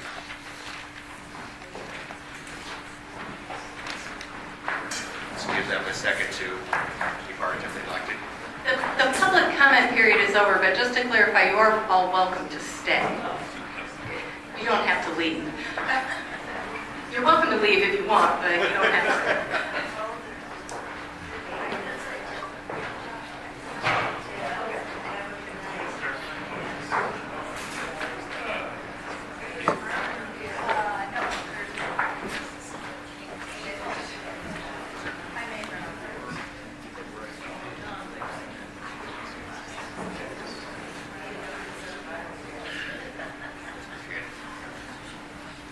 Mr. Spain? I think you were correct. If you would like to respond to any comments made or give a closing statement.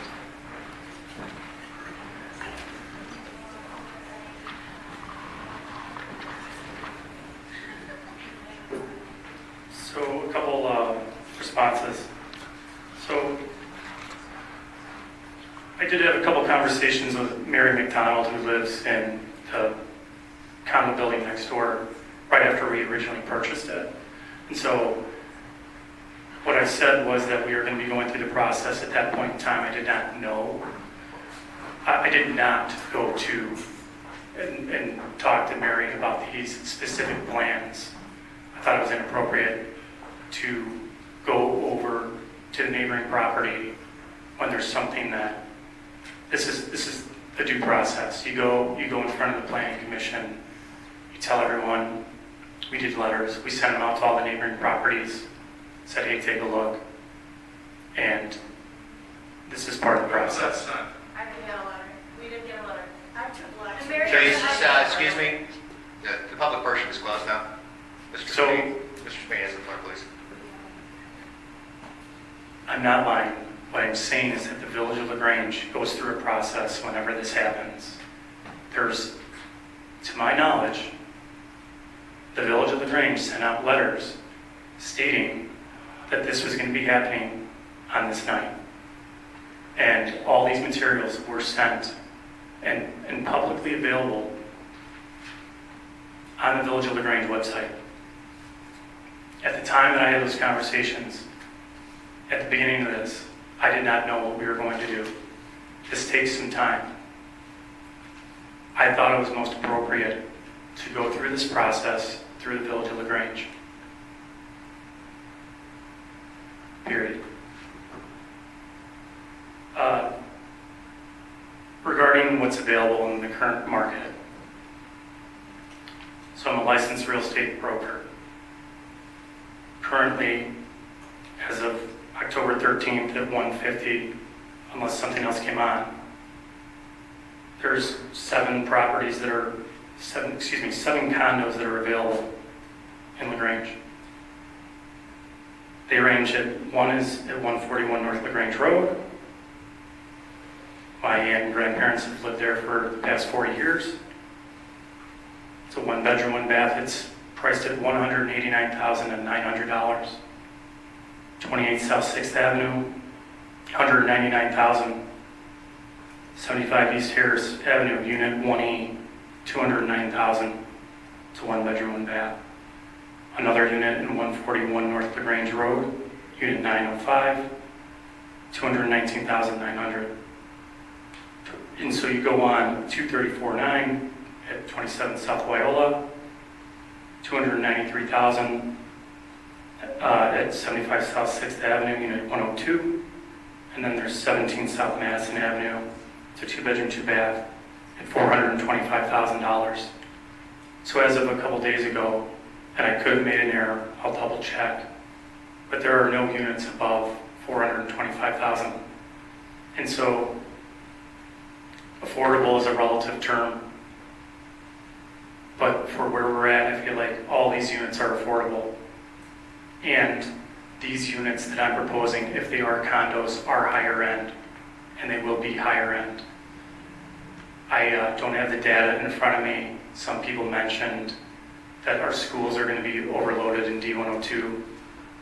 There's a lot of data out there that suggests that people in their 50s and 60s, people that want to move out of their single-family home that they've lived in LaGrange for 30 plus years, are going to be moving into these.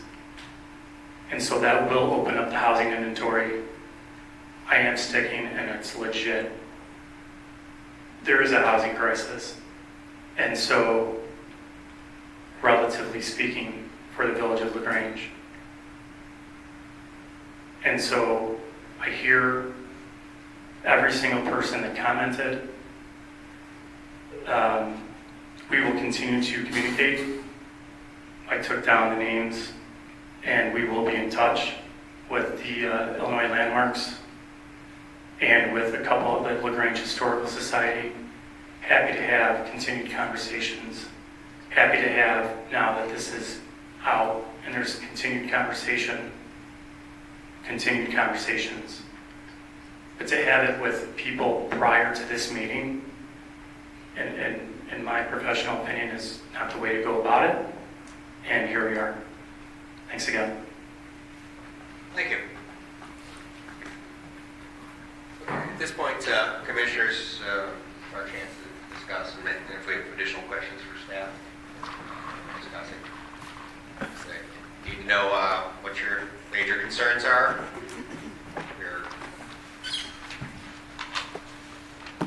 Anyone wants to jump in and lead off? Glenn, go ahead. Has the village been approached or been part of any discussions relating specifically to the rehabilitation or change of, call it, operation of Jackson Square Mall? I'm not sure I understand the question, sorry. Well, there's, my concern is that we've heard expressed the desirability of the community to establish and preserve it, establish its condition, and move forward. And I wondered if that has been actively pursued by any preservation organization at all in discussions with the village. Sure. So as far as preservation organizations reaching out to the village, until we recently heard from Landmarks Illinois and the public comment that was in your packet, we've not had any contact from a preservation organization. Thank you. So let me be specific. Looking at the building and the project itself, let me hear what's the most objective in the packet. Say again. Well, we've seen the presentation. You've read the packet. There are some variances that they're looking for. What's the worst? What's the deal breaker that anyone here can't get over?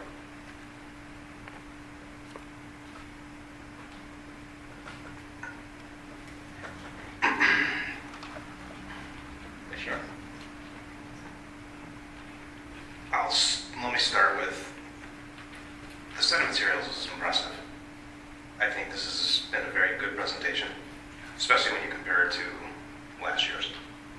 I commend the team for putting together the materials they did, putting together the thoughtful presentation, being open to listening to the commentary.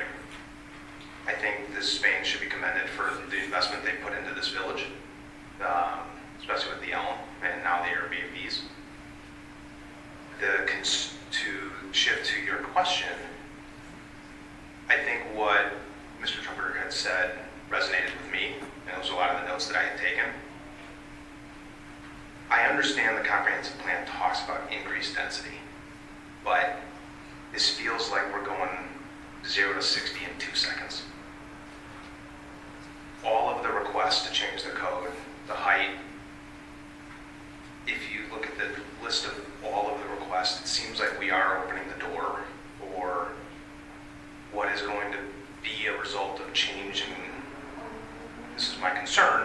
change in character of, at a minimum, our downtown, which is the visibility into our village for a lot of people that are on the train, a lot of people that are on our major roads driving through our village. I expressed this concern with Uptown. I expressed this concern last year with the application that ultimately was voted down, and I'm expressing the same concern now. This is nothing against some of the other villages like Downers Grove, Westmont, but those villages have put up bigger buildings like this, and that's who they are. I just don't think that's in keeping with the character and the history of what this village is. That draws a lot of people here. I may be in the minority here, but that's what I believe. This is what I've talked to a significant number of my neighbors, people in the village leading up to this meeting, and the overwhelming sentiment that I heard, which is consistent with the way I felt about this, is that it's a large development that just, to me, doesn't feel like who we are.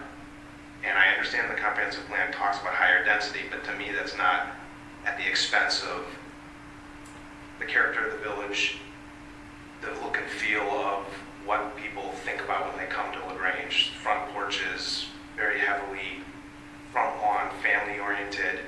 And I understand that apartment buildings and multifamily have a place in that, but I just think this is too much of a slippery slope to the degree of how much is being asked for, how much this is stretching the limits of our code. To put this in text will open the door for a lot more requests than for larger developments like this that concern me about getting away from who we are. The comprehensive plan does talk about higher density, but we have to balance that with everything else about what makes this village great. So my concern is the entire volume of the requests going 75 feet height. This is just a slippery slope that concerns me, and that is my major concern here. That's fair. Yes, I'd like to hear from you, Commissioner Schwartz. Sure. I guess I would like to say I heard all the comments, and I love Jackson Square Mall, been to it numerous times. Grandparents had antique shops and all that, and I do think it'll be sorely missed, and I'm glad to hear that other options are being explored. But at the end of the day, I think I'm trying to be mindful that this is private property, and we've heard from the former owner who said the maintenance costs are overwhelming. It's not safe. The numerous problems. So I think there's a problem. So we heard from the former owner and we heard from the current owner, who have both stated this. And I don't know that we've heard any evidence to the contrary. So the evidence in the record is that it's a problem. So I think that at the end of the day, this property is going to be redeveloped. And I think, it's private property. And I think, I hear your comments about the volume of the changes, but each of them is not that big. And in fact, if you looked at the grading or the 75-foot elevator, these things are not that big. And so I think in the totality, sure, quantitatively, maybe there's several, but in the grand scheme, I don't think it's that big of a change. And when we talk about who we are as a community, not everybody's going to have the house with the front porch. There's the pedestrian aspect, there's the transit aspect, people walking to the train, being able to walk to the village, the commercial district, and so I see that's in keeping who we are as well, and that's all built into the comprehensive plan as well. And so I think that I think we saw this project go in 2019. Many comments or concerns were raised. As I see it, this plan addresses virtually every single one of the objections at the time. It has greater setbacks, in every direction, including to the neighboring apartments to the south. It has. I just think if this property is going to be developed, it's private property, and I think in the grand scheme of things, I think most of the concerns have been addressed. Commissioner Eady. Okay, so I actually agree with both of my fellow attorneys up here who knew that attorneys would agree. So my concern is, the comprehensive plan that we just redid wants us to maintain the historical character of the village and specific historical buildings. The problem I have is nobody can maintain this building. It was tried to be developed in 2019. That was what, 6 years ago? So this has been going on, and there's no solution to maintain it in its current form that I've heard over the past 6 years. So we need to maintain the historical character, and I think it's important to include that in the building. I like the ideas of reusing some of the doors and the other things into this new building, but I don't know that there's any way to maintain it, and it is private property, which leads me to my next comment is this is currently zoned C1. So what that means is that someone could come in and build a commercial building on this property, lot line to lot line. There would be no setback. So the two houses that are immediately south, that building would be right up to the lot line. There's also, there's no requirement for lot coverage. The whole entire lot could be covered. It could be 70 feet high. They could put a massive building there. So this seems like it's excessive, and yes, it's not what you're used to, but would you rather have a 70-foot tall commercial building that's right up on your lot line? Because your house is only 4 feet from the lot line. And the building is currently on the lot line, and it's our neighbor. Well, so my point is, when we're looking at the development and how things are going to progress, I think that this is a good use for this property, and as Commissioner Sports pointed out, they've addressed all of the issues that we had with the last proposal in 2019. I specifically was concerned about the south setback, and they've definitely changed that, and they've added in more from the staff comments, more screening and other ways to keep the south lot line separate from the development. Commissioner Wendig. I'm trying to balance all of these aspects, and the discussion of Jackson Square Mall and the question about whether that enters into the review of the parameters for our evaluation of a project, which includes another structure. But that issue has been raised and discussed, and the commissioner has indicated that the numerous changes that are on the laundry list of things which are involved in this is also of concern to me. And from a rather straightforward, simplistic approach, I have to recognize that the reason for all those is because of the volume of the structure.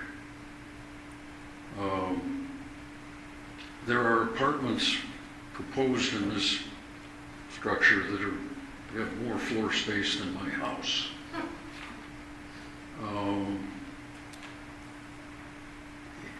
Were the size of the units smaller, or perhaps redesigned, the resulting structure would be smaller, the setbacks could be larger, the height could be muted by the setbacks. I will also say that the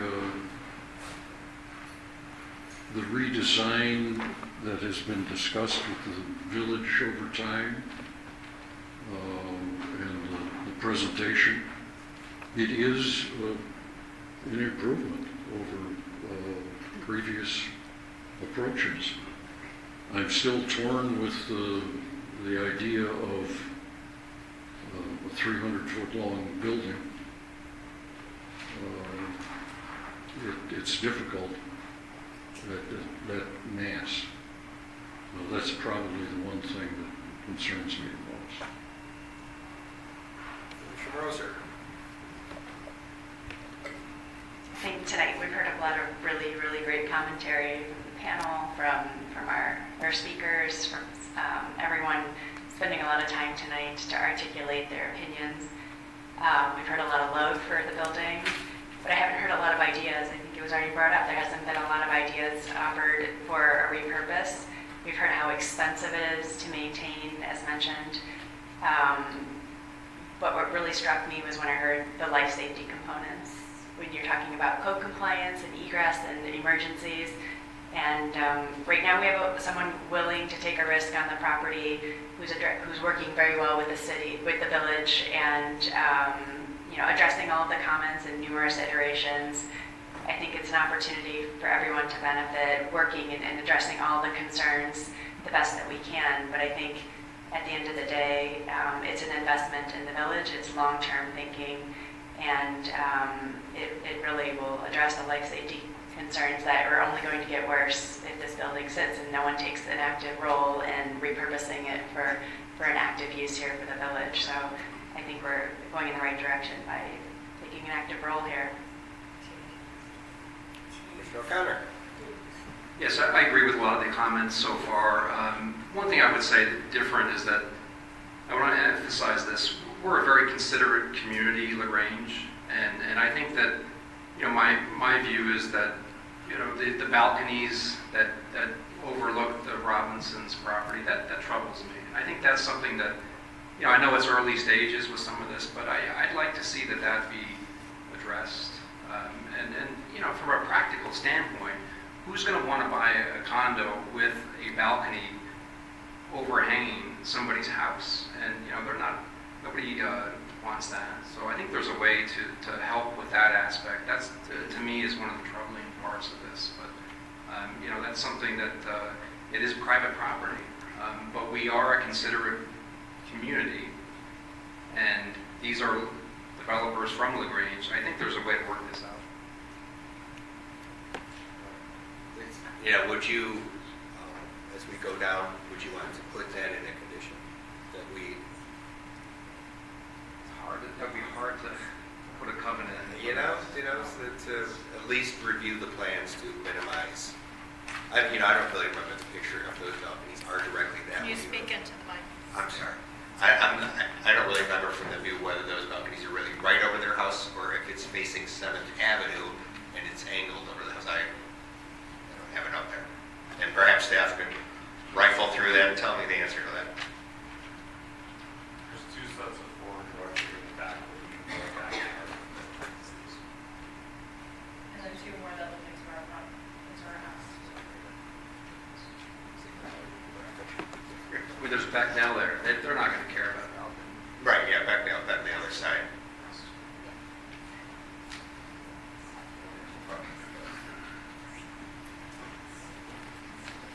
Bear with us for a moment.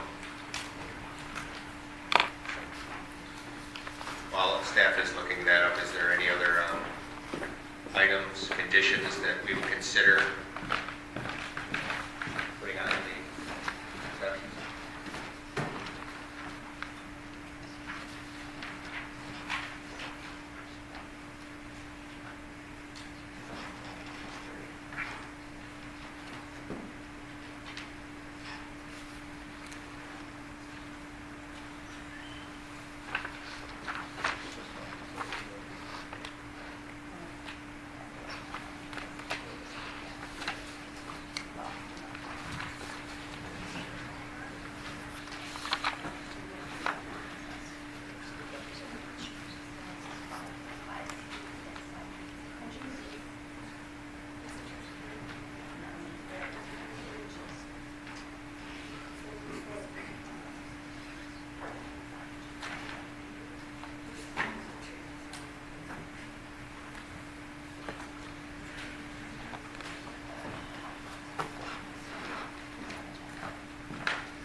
Question is whether there are balconies right over. So on the screen, you can see the 2 sets of balconies, and then I'll give you an elevation view in a second. But from a site plan view, the 2 sets of balconies here facing towards the Robinsons' yard, and then the other balcony towards the back of the 6th Avenue property. And then these balconies, the short end is here, and then the wider side faces 7th Avenue. And then I can give you an elevation view here in just 1 second. Okay. I wanted to orient you where it was on the site. And this is the south elevation of the building. So here are the 3 sets of balconies that face south, and then these are the inset balconies on the 7th Avenue elevation and the 6th Avenue elevation, where the short end of the balcony is towards the south of the building, and the longer part of the balcony faces east or west.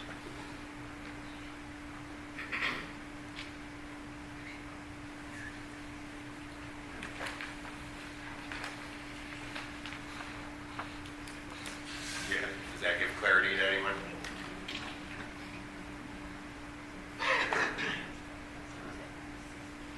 So do you have the other plan that shows where the house is? What I'm getting at, are the balconies right over the house, or are they over the backyard? Or?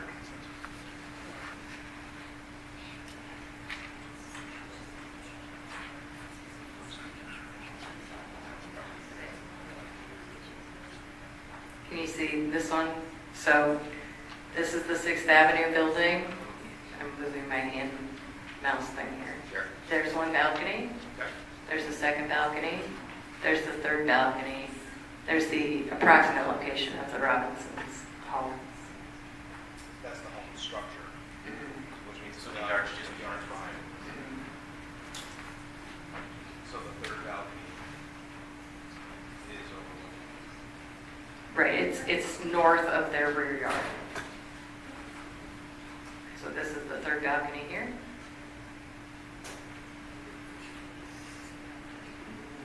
What's the distance of the balcony to the yard?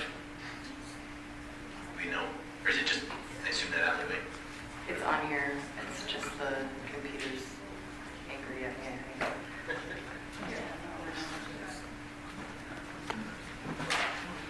This way. 11 feet. 11 feet. Yeah. No, 11 is 11 is the balcony. One of the provisions of the code is those are only supposed to stick out from the building 2 feet. And they're asking for 8. So they're taking it 4 times.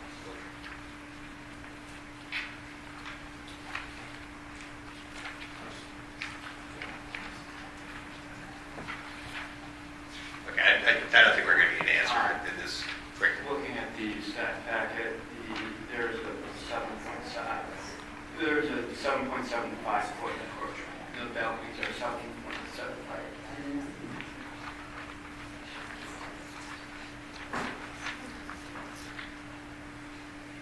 I wouldn't be concerned if that was on other sides, but this side is something that should be looked at. So something we should have them consider. And if this was approved, there's still time to have this addressed. Okay, okay. So I think we settled on, it should be considered. You know, if they're revising plans, looking at it again, should be one of the points they consider. Anything else that would be helpful as a stipulation?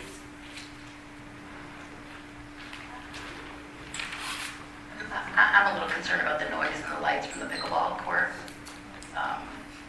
That's, like you said, we're very respectful of the neighbors. I think putting that up there is maybe just a step far. But I don't know what, I just know it's loud. Yeah, if it does generate a lot of noise, So- I can see where that could be a problem. And then if it's left to the HOA, then, the village has lost control of it. So I would be concerned about that. What if there's a aspect. time limit, so after 6 p.m.? But I mean, what if you have an infant who's sleeping, during the day? I think there's too many variables in the neighborhood to be able to say you can only have it available during this time. I think at best we can ask them again to review that Yeah, before they go to the board Right. to get some kind of sound. Of course, the pickleball sound is in the news all the time, so I'm sure someone's got standards. Any other wants or? Well, can't you go, I mean, can't we go further than that? What do you want to do? You can tell them no pickleball. I'm throwing it out there. I'm saying, we just went to, let's ask them to consider it, but if that's a concern of the board, then shouldn't there be a consideration of removing it? And trying to have some other purpose on it. I mean, there's a lot of social uses that you can have on a rooftop deck that isn't pickleball. Well, and I was going with consider because we don't really know.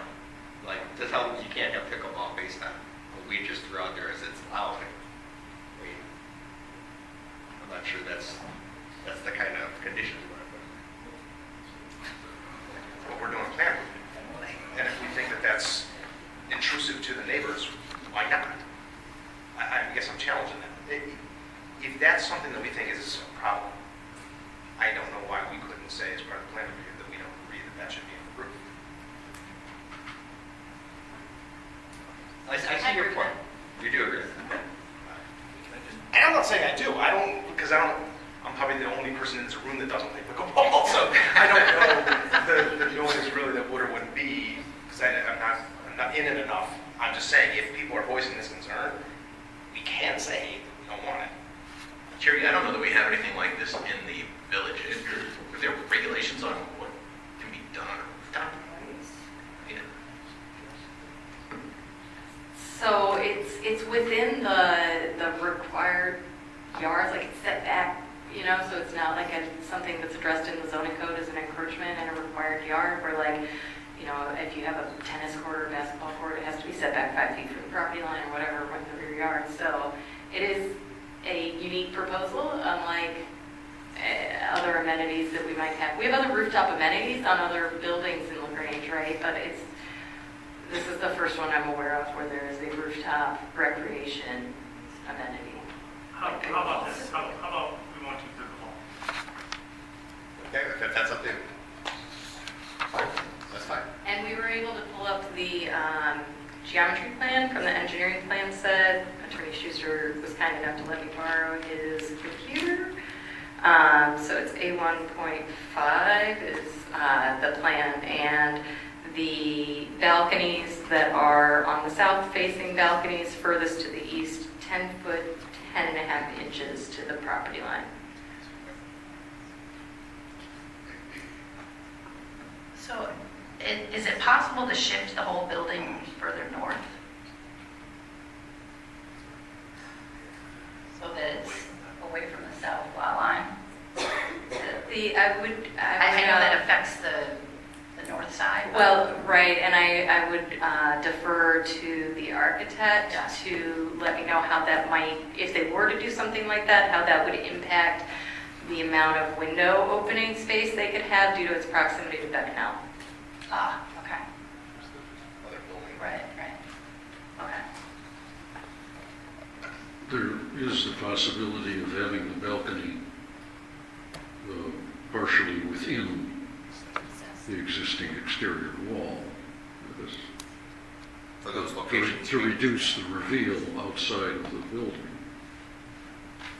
You're saying for that particular location? Yes, on the south side. That could be a stipulation, something to look at. There's probably other solutions too. Yeah. Well, I think you hit it first. We should consider something else. Consider changing that somehow.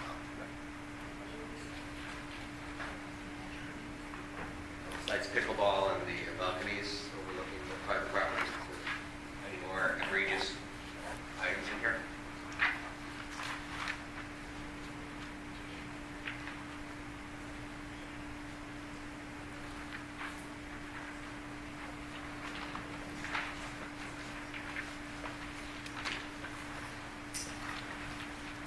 I think the landscaping plan, that would be my other thing.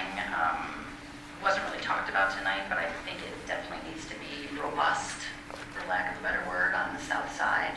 I mean, maybe it requires mature trees or something else that is going to screen the south side neighbors from this building and break up as Glenn pointed out, break up the very long building. Maybe that's something to consider. Like I said, we didn't really talk about the landscaping plan.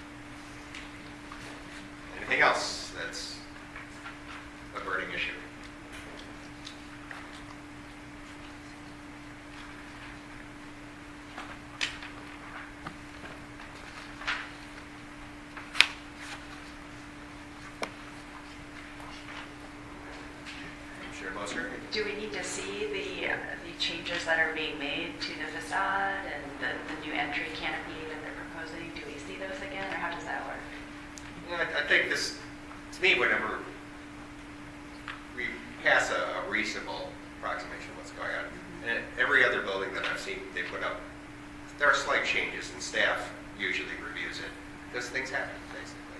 So the applicant already said there's going to be some kind of awning or something over the front door. That makes sense. Getting rid of the corrugated steel, that's going to make sense.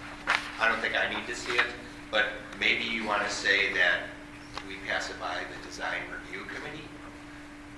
I don't know if that's fair. I know we have it's our job as a plan development to approve it, but maybe they can still pass it by after they change it. And the village board perhaps with the board. Well, of course. But I'm saying that's an extra layer of Yeah. protection. Double check, and checks and balances don't have that also. And Charity, is that even a reasonable request to ask them to re-review it? So I think there's a couple different ways that could be structured. Okay. If the awning is something that's, or whatever this covered entry feature would be, if that's something that is added to the plans prior to the village board's approval, or if that's what the plan commission would like to see, we could solicit the design review commission's input, just like we did this time for the plan commission's benefit. We could do the same for the village board's benefit, where we circulate it to them via email, ask them individually to respond to staff with any of their comments. The other alternative would be if that's a feature that's added post-plan development approval by the village board and prior to construction, they could be required to go in front of the design review commission with whatever that plan is for specifically approval just for that element prior to construction. So there's a couple of different ways to handle it. Good. So far, of some of the conditions that we've talked about, we've added to our list. There's the conditions on page 25 that the staff originally proposed. I believe number 6 was that was taken care of already, the 150 feet. I thought there was a redesign of the picture at some point in time. If anyone, I'll read those conditions right now. I would also add that they're dropping the pickleball, they're redesigning. The corrugated's already number 7. We asked them to review the balconies overlooking the private property on the south side of the building, and review to see if there's some way to adjust it, to make it more pleasant for the neighbors. And that would also be for the neighbors on the 6th Avenue side too. If anything's really close, you know what close means. Is there a way to change that? Something to review. Yeah. And then I would propose, like Charity said, we have the DRC re-review whenever it comes out before it goes to the Board of Trustees. Do you want to add anything about the plans? Yeah, I think I was going to Commissioner Egan for that right now. Commissioner Egan, what would you like to add for the landscaping? Well, it's already in here at number 5, but I think it should be just to revise the landscaping plans to, I think, come up with the most, the most screening available to the south lot line.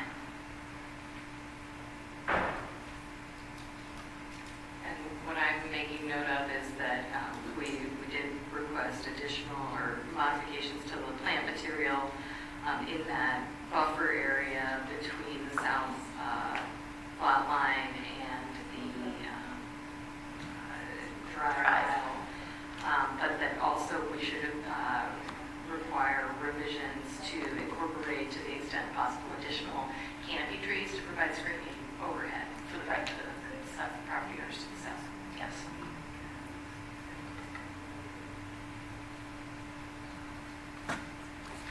Last chance, something else you'd like to consider?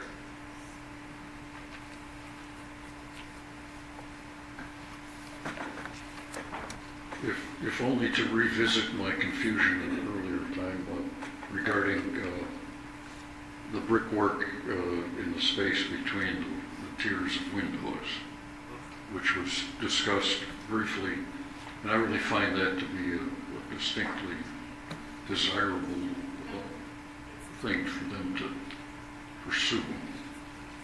But the problem is how to articulate that. Just like you said. And you're passing the back. I would just say that perhaps, I'm trying to think how to put that, is that decorative masonry patterns should be considered in appropriate areas of the facade. How's that for being generic? Decorative masonry patterns. So the current plan set does include those decorative elements that we noted earlier on the architectural elevations.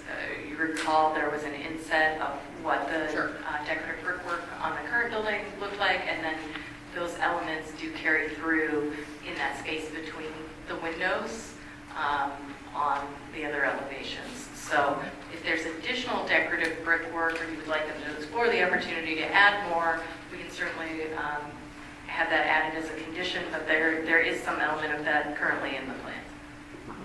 I would just suggest expanding the opportunities as opposed to dictating the number.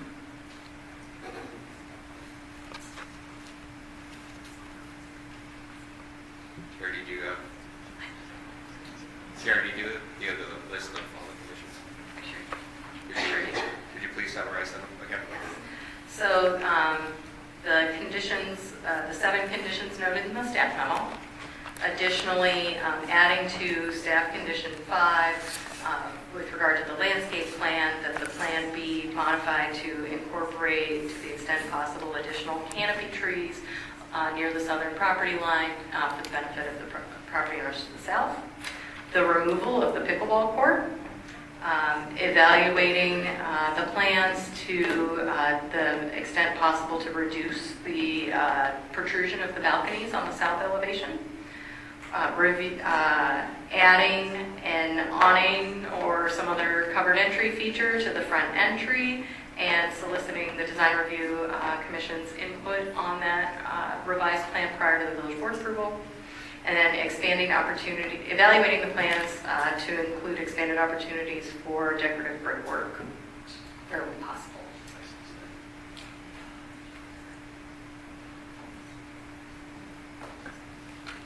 Anyone like to entertain a motion that the Planning Commission had determined that the standards for the amendments, special uses, site plan, design review, and plan developments with those conditions be passed? I move to approve. I'll second. So just to be clear, the motion at this point has been on 2 of the 4 pieces of relief, which is fine, which is the special use permit for a plan development, including design review permit, and the site plan approval. And we will then need separate motions and a separate vote on the text amendment and the map amendment. Okay. So items 3 and 4 of the application. So this is, to make sure everyone's clear, on the front page of our agenda, we'd be voting on just 3, 4, right, at this point. Which would be subject to the conditions you just Subject mentioned. to the conditions that Gary has read. Does everyone understand that before we just take a roll call vote? And afterwards, we'll have to tackle the zoning code increase and the zoning map. Can you speak more into the mic so the audience can listen? So after that vote, we would have to pay attention to the zoning code increase for allowable height, and then the amendment for the zoning map from C1 to R8. You guys understand? The first vote is for numbers 3 and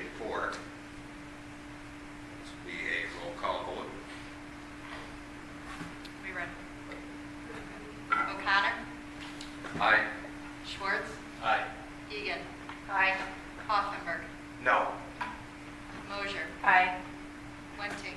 No. And Pace. Aye. 5-2. Motion passed. Motion passed 5-2. Now would someone entertain a motion to amend the zoning code to increase the maximum allowable height and a planned dimension of the planned development in the R8 district? And I think we went to 75 feet. Yeah, and just to clarify, it's not a motion to approve, it's a motion to make a recommendation to approve. Okay, thank you. Thank you. I think that's 75 feet, was that correct? Okay. And then the amendment to the approve or have an amendment for the zoning map from C1 commercial to R8 multiple family district. Yeah, and I would take two separate votes. Two separate votes again? Okay. Can anyone entertain a motion to amend Article 4 of the zoning code to increase the maximum allowed height of the planned development in R8 district to 75 feet?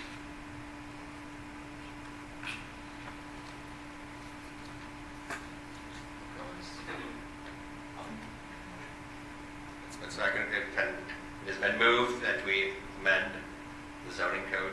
to So increase- who did first and second? I didn't. There was just the first by Commissioner Schwartz at this point. Is there a second? Second.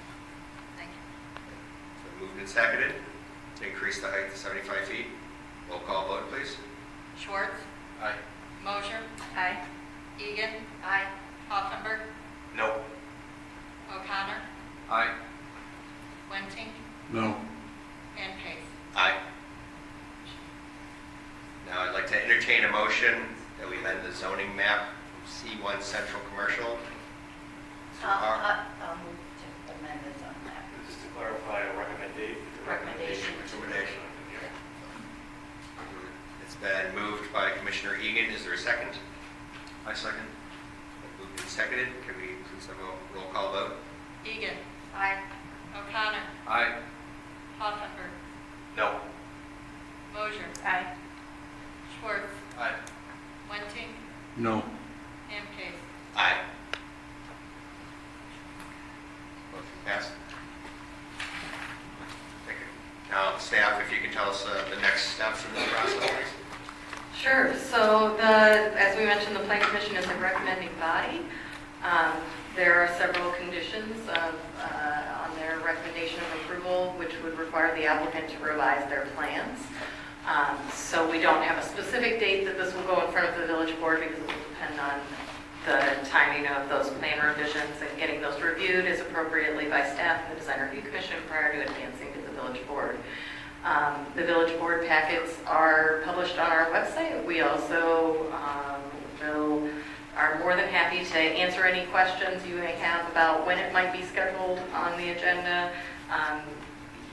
Kevin Quinn, right here, our village planner, is available, and you can email or call the office with any questions about scheduling, and we'll have information on the village website as a date is scheduled. Okay, thank you very much.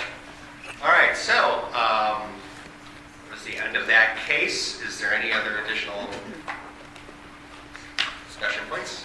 Anything coming up that we should know? We will have a meeting in November. Okay, great. Did we pick the date? I thought there was some contention. November 18th was the day that most people were available. It is 1 week after the scheduled meeting, so it will be the third Tuesday. Okay, that's not Thanksgiving week then? No, it will be before. Okay. Any other questions from the commissioners? Any comments?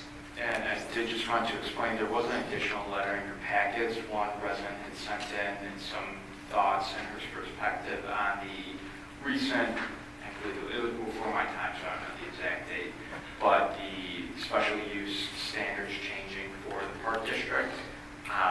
She just wanted those to be passed along. Okay, great. If no other questions or comments, is there a motion to move? Motion to adjourn? Oh, come on, someone's got a motion. So moved. Before you go, Yes. next item is public comment for just general public comment. Oh, I'm sorry. opportunity for public comments. Yes, please. You're standing up. Okay, good. You have to go to the podium, it's still being recorded. I'm loud though. I just have a question for Kevin. You had received many emails, and I was just wondering if that is in the works or in the record of how many emails you received about this? And I'd like to know the number personally. So all the emails received prior to a week ago at 3 p.m. were included in the packet and sent to the commissioners. That's all available online. I continued to receive several emails after, so those were compiled and sent to the commissioners as of noon today. Going by the number of, so ballpark, I think it's 101. It looks like, you know, in my, I have them separated in inbox. It's okay. Yeah, I don't so- need the exact number. I just want to make sure that they're in the record. And I just want to comment that the petition, which is a separate thing, already has over 800 names. So we're talking about over 200 people, not to mention the people that are here that are opposed to this. That's all. Everything that's in the record will be transmitted, all of it, transmitted to the village board. Any other public comments? And we are. Yes, I do have. So when I'm not saving buildings, I actually work in the insurance carrier role. I'd love to see the insurance reports of the building. Okay, it was never answered. You need 3 to make it viable. I would love to see that. Thank you. Thank you. Any other comments? Did I have a motion to adjourn? Second? Second. All in favor? Aye.